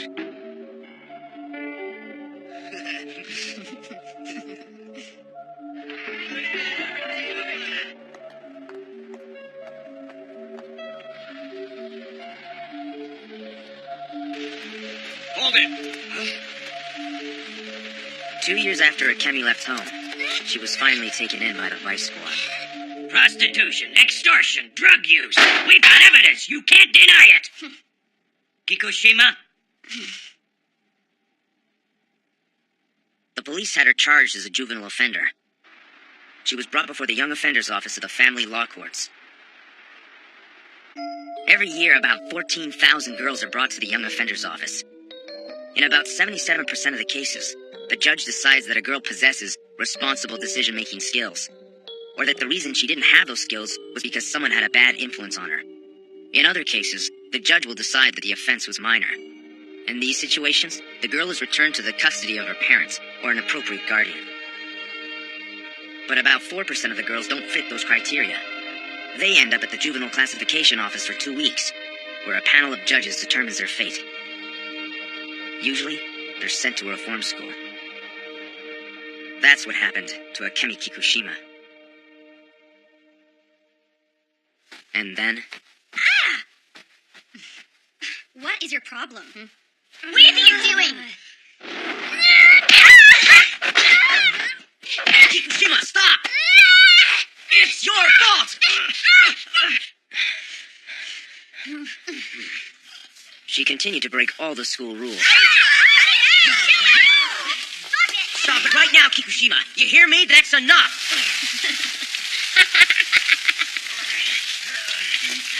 Are you happy now? Cut it out! It was like she was testing me. Kikushima!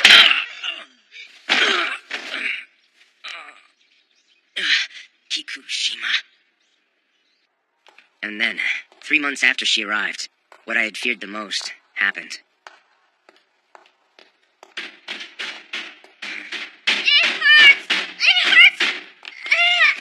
What's the matter, Kikushima? Is your stomach bothering you? Hang on. We'll get you to the infirmary right away.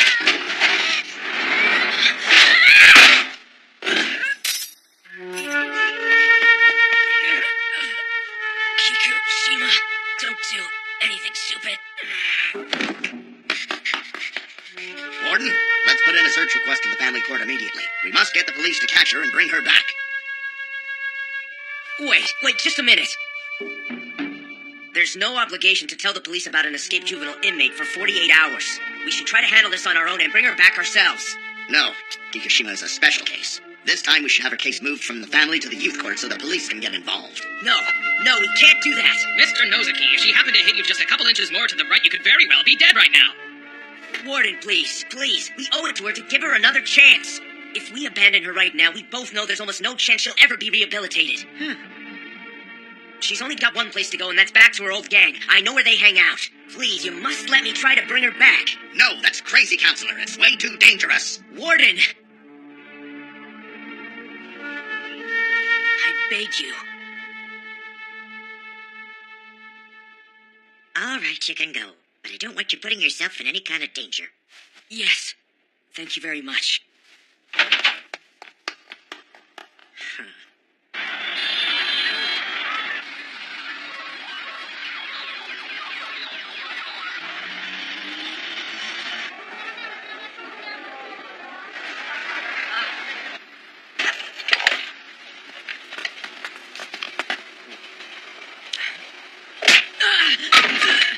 Hey, old man, word on the street is that you've been asking around about us. You better put an end to that. You guys, are you friends of Kikushima? If you are friends of hers, can you please tell me where she is? I really need to know. I know where she is. She got picked up and sent to juvenile hall. Well, she escaped. What a screw-up. But it's not too late yet. I've come to get her and take her back. Not too late. Whatever, you're only here because she ran off, and you're probably responsible and don't want to get into trouble. Right, old man? No, wrong. If she doesn't come back now, she'll never be rehabilitated and fit into society. Don't give me that bullshit, you bastard. I beg you. You are friends of Kikushima, right? So please tell me where she is. Please, I have to know where she is right now. Shut up. I don't want Kikushima to be the kind of girl who was always brought back to the reform school. Please, Look, you're pissing me off. How about we teach you a thing or two? Please, I beg you. You got something to say? Please listen. I need Kikushima. I need Kikushima back. I beg you.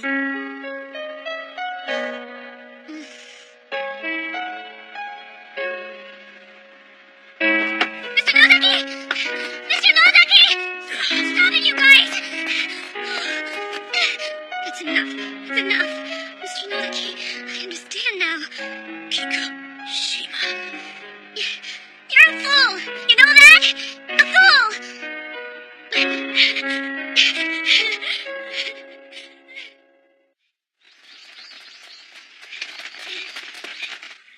After all that, Akemi Kikushima seemed to change completely.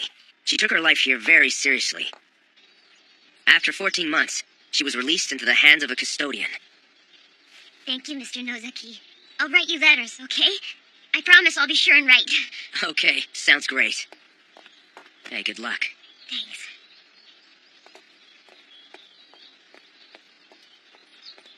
Goodbye. Take care. Nozaki, congratulations. You finally did it. Thank you. I may have whined and complained a lot, but I really liked you, Mr. Nozaki. You were my only support while I was at reform school. I promise you that I will never be sent back there, and that I will continue to write to you. 1 year later, the letters I got every month from her suddenly stopped. Another 3 months went by, and there was still no word from her. Been a while since you got a letter from Kikushima, huh? Oh, Warden, you know about that, huh? Yes. Well, actually, I was thinking of going and trying to find her, using the address of her last letter as a lead. I don't think that's a good idea. What? Counselor Nozaki, I understand how you feel. In fact, I suggest you don't do it precisely because of how you feel. I don't think I understand. I've noticed that the addresses on Kikushima's letters have changed 5 times since her monitoring period ended. Not only that, the addresses are in the areas by Shinjuku and Ikibuku Road, the main red light districts. And her last letter didn't even have a proper address. Warden, are you saying you think she's gone back to her old ways, that she's become a prostitute again? I don't want to jump to any hasty conclusions. However, the unfortunate fact is, that's almost always what happens in cases like this one. Besides, she's now a legal adult. She can work in a bar or cabaret or even as an escort, and she still wouldn't be breaking the law. Kikushima wouldn't do that. Not now, she wouldn't.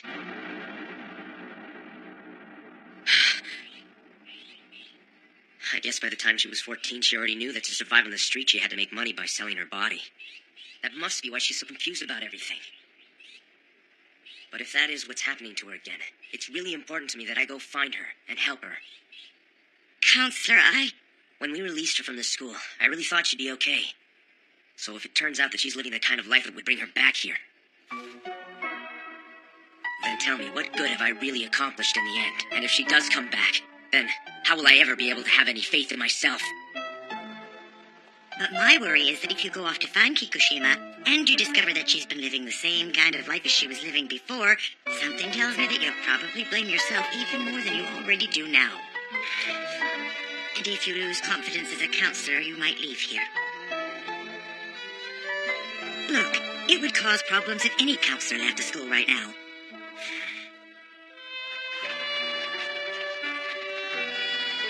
After thinking about it for a while, I decided that I had to go and find Kikushima.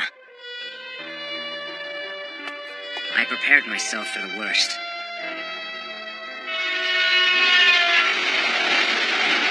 But I figured at some point, I'd find out the truth anyway.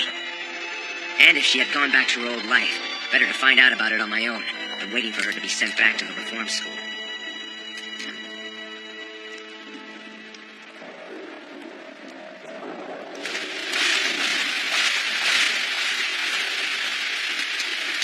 Excuse me?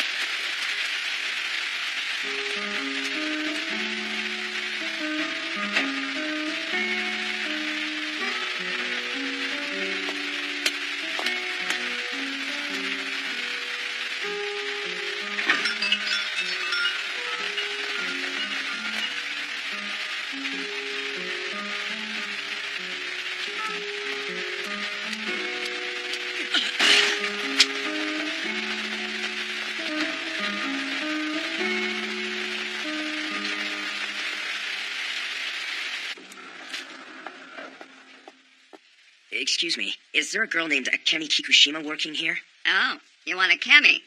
She's here. I think she's having dinner right now, but you could wait in her room. Sorry to keep you waiting.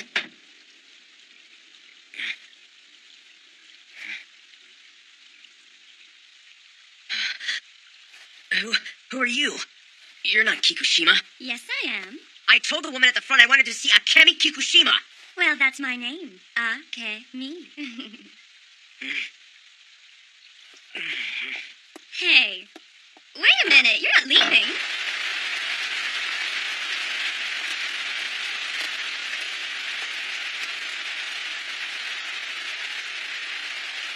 That's enough. I give up.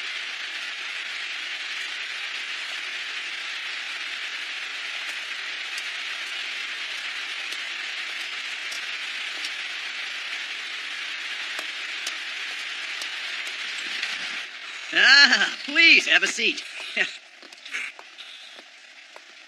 Now, what would you like? Just a bowl of noodles, please. Come on up.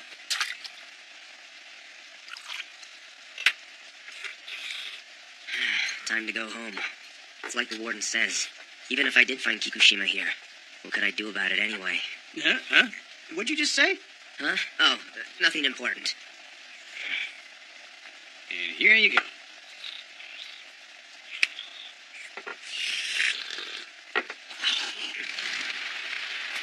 I'm back. I picked up the bowls. Oh, nice work. Must have been bad out there in the rain. It wasn't too bad. Where's the next delivery going? Kikushima. I don't want you to catch cold now. If you can't come into work, I don't know how I'll keep this shop running. Yeah, well, after we finally managed to get our own shop together, I'm not gonna screw it up. Yeah, we may be small, but now I'm the master of my own shop. Hey, by the way, don't you think it's about time we invited that counselor you like so much to come and have a bowl of noodles and see the place? It's only been 3 months since we set up shop. Let's save up a little more and do the renovations first. My plan is to give him a really big shock. Right now, he'd just be shocked because it's so dirty. Yeah, no kidding. So that's it. Hey, That's ready. what happened. You've done well, Akemi.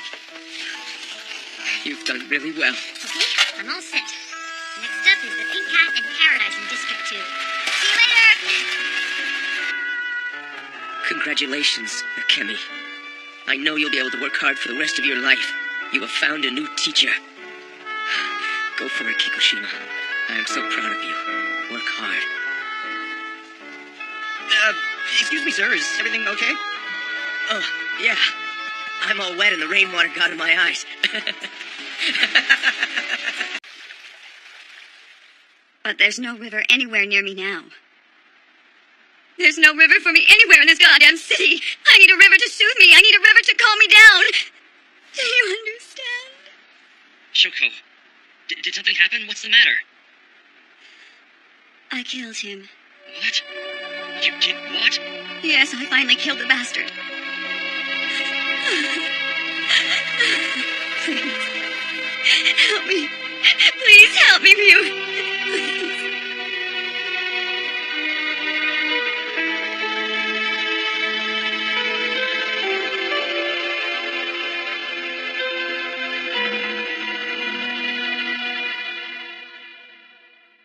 There is absolutely no doubt, based on the forensics, that the accused, Shoko Aochi, stabbed her common-law husband, Hiroshi Ozeki, not only once, but stabbed him a second and third time.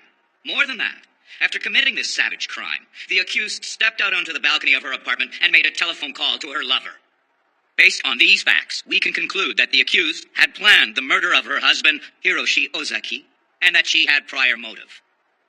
Furthermore, after the accused made the phone call to her lover, she drank 14 cans of beer into the early hours of the morning, despite the fact that she had just committed this heinous crime. For a moment, let us assume, for the sake of argument, that we understand that she was under a great deal of stress. However, the accused subsequently began to call her regular customers, the customers of the bar she runs.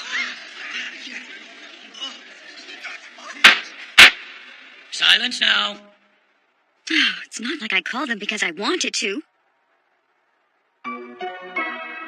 Sasaki, it's me! Can't you tell by my voice? It's Shoko. That's right, you know Shoko from Shinraimu.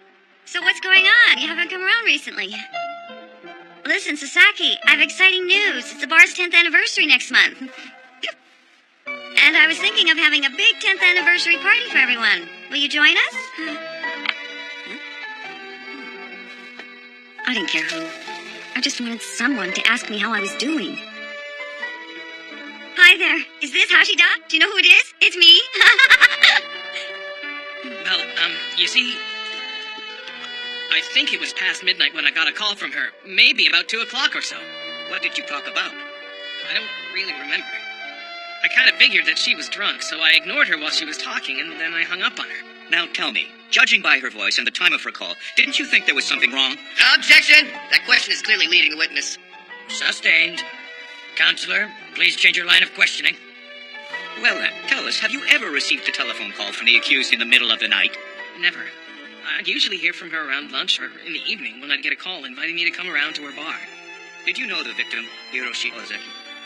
No. I'd never even heard his name before. I first met him on the sidewalk in Aoyama. It was summer, 12 years ago. I had just arrived in Tokyo and was naive. I was easily seduced by his charms. I wasn't very good at judging people.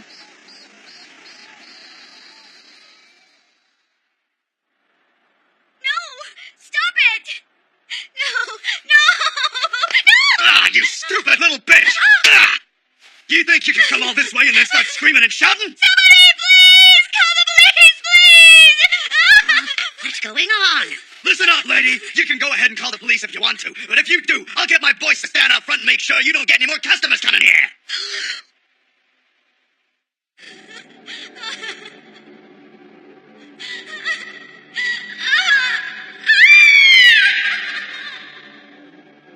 I just graduated from high school. I was only 18 years old. From that day on, he made me work in Roppongi.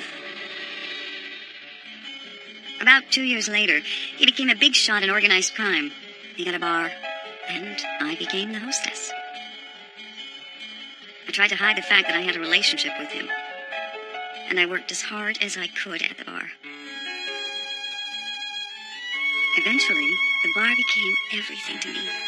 I was the bar, and the bar was me.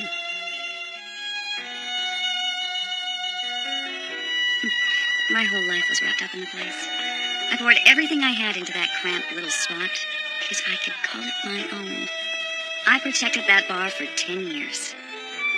Your Honor, as defense counsel, I would like to make a request of the prosecution. Yeah? I would appreciate it if the prosecution would stop giving the impression that the victim, Hiroshi Ozeki, was the legitimate, registered husband of the accused. You? You still haven't shown up. I refuse to accept intentional suggestions that Hiroshi Ozeki was some sort of perfect husband of the accused. He was a top-ranking member of a large organized crime gang. Over the 10 years, so many people came to my bar, but none of them really knew who I was. Just like I don't know the real people behind these faces. But... Huh? Shoko, give me the money. Money? The money you made tonight. Come on now, go and get it. Oh, but... I'm in a rush. Let's hurry it up.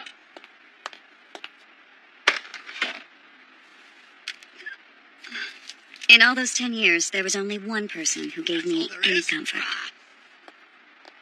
Come on, let's go. There was only you. Can't you see the sign's been turned off? We're closed. I'm sorry, Ryu. He's terrible. Can't you do something about him? It's all very complicated. Do you think you could keep it a secret? Why? Well, you see, if my customers knew this place really belonged to a guy like him, they'd stop coming. So could you keep it between you and me, please? Yes, of course. Thank you so much. Now, how about a drink? Ryu kept his promise and never mentioned Ozaki to anyone. From then on, I found myself starting to have feelings for Ryu.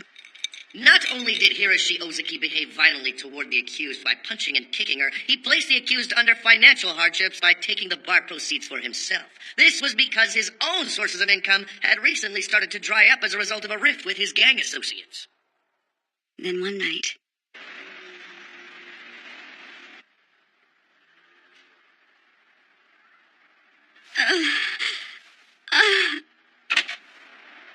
Shoko!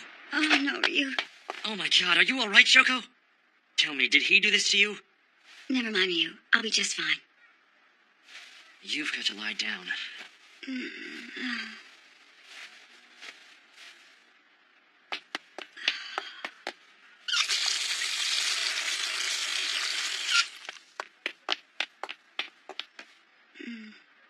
Shoko, why do you stay with a guy like him? Is this bar that important to you? You can't sacrifice your whole life for your bar. You don't get it. All I've got is this bar. If I lose this, I lose everything. I'll lose my whole purpose in life.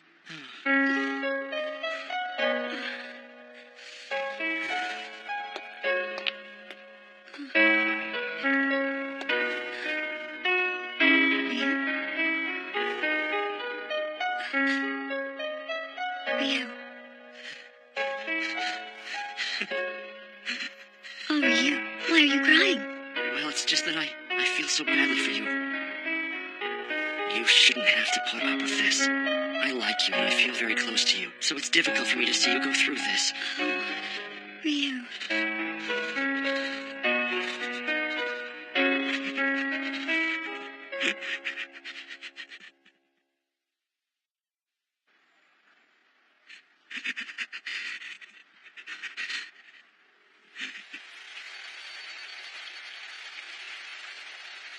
At that moment, I felt like I was watching that river flow by. A real river that I'd completely forgotten about. I realized there could be a river even inside the city. If only he wasn't around, the two of us could finally be together.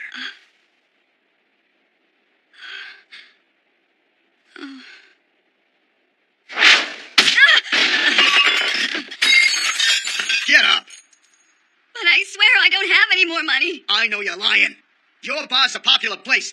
Now give me the money! Like I keep saying, you already took all of it. So you really don't got any?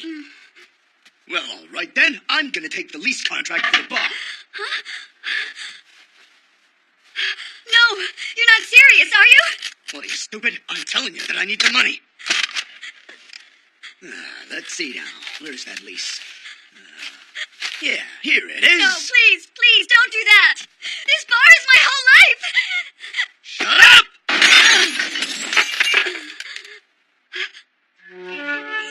So you say the bar is your life, huh?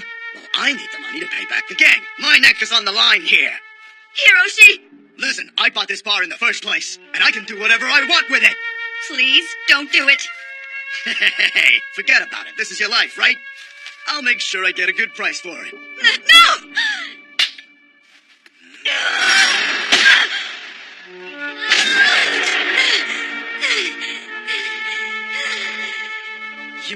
You killed him?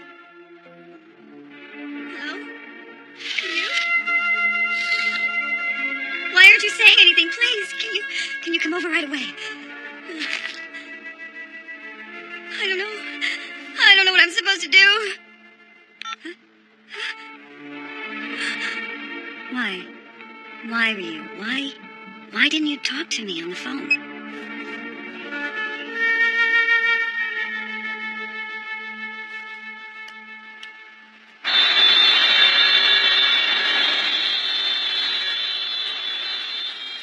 But now that I think about it, I don't even know what you are to me, Ryu.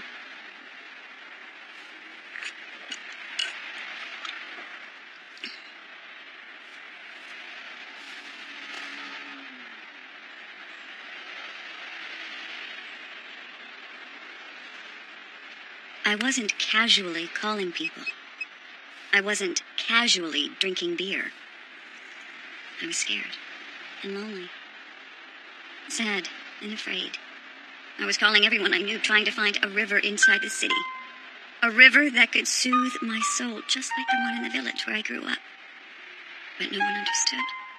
Your Honor, What is it, Counselor? in the next session, I would like to introduce a new witness for the defense, Ryuji Yoshimura. Ryu's coming? Prosecutor, no objection. The court agrees. Is it true?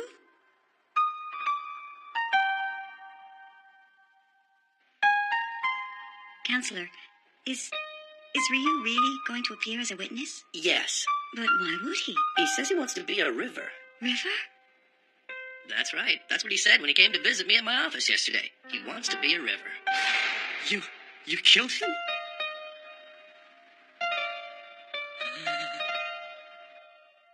If only he wasn't around, the two of us could finally be together.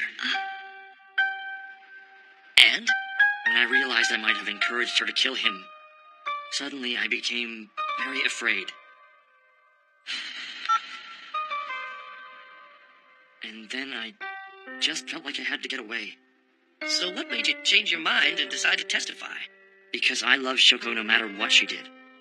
Because I want to be like a river for her, like a river running inside of the city. A river? Yes.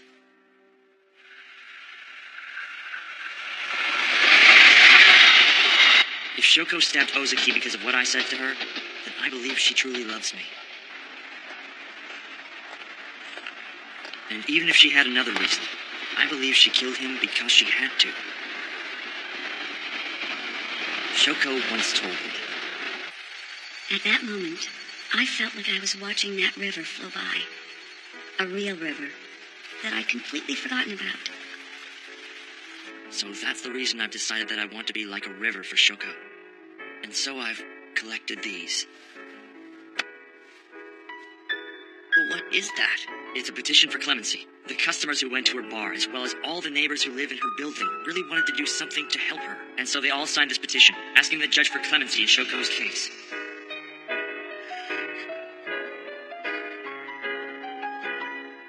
This is the petition for clemency that Mr. Yoshimura made for you.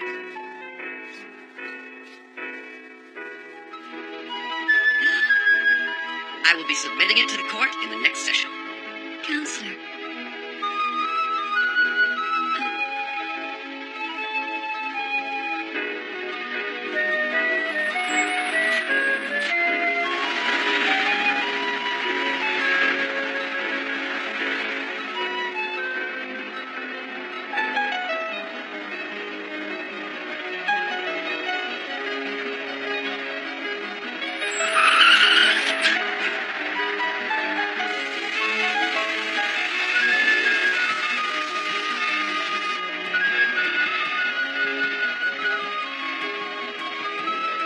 A river, huh?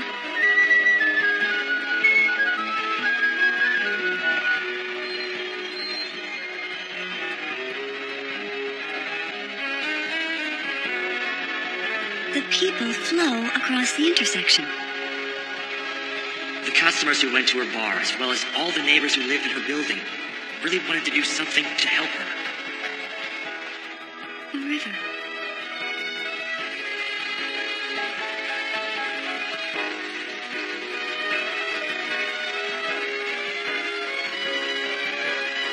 There's a river. I can see a river. This is the first time that I've noticed a river inside the city. All these people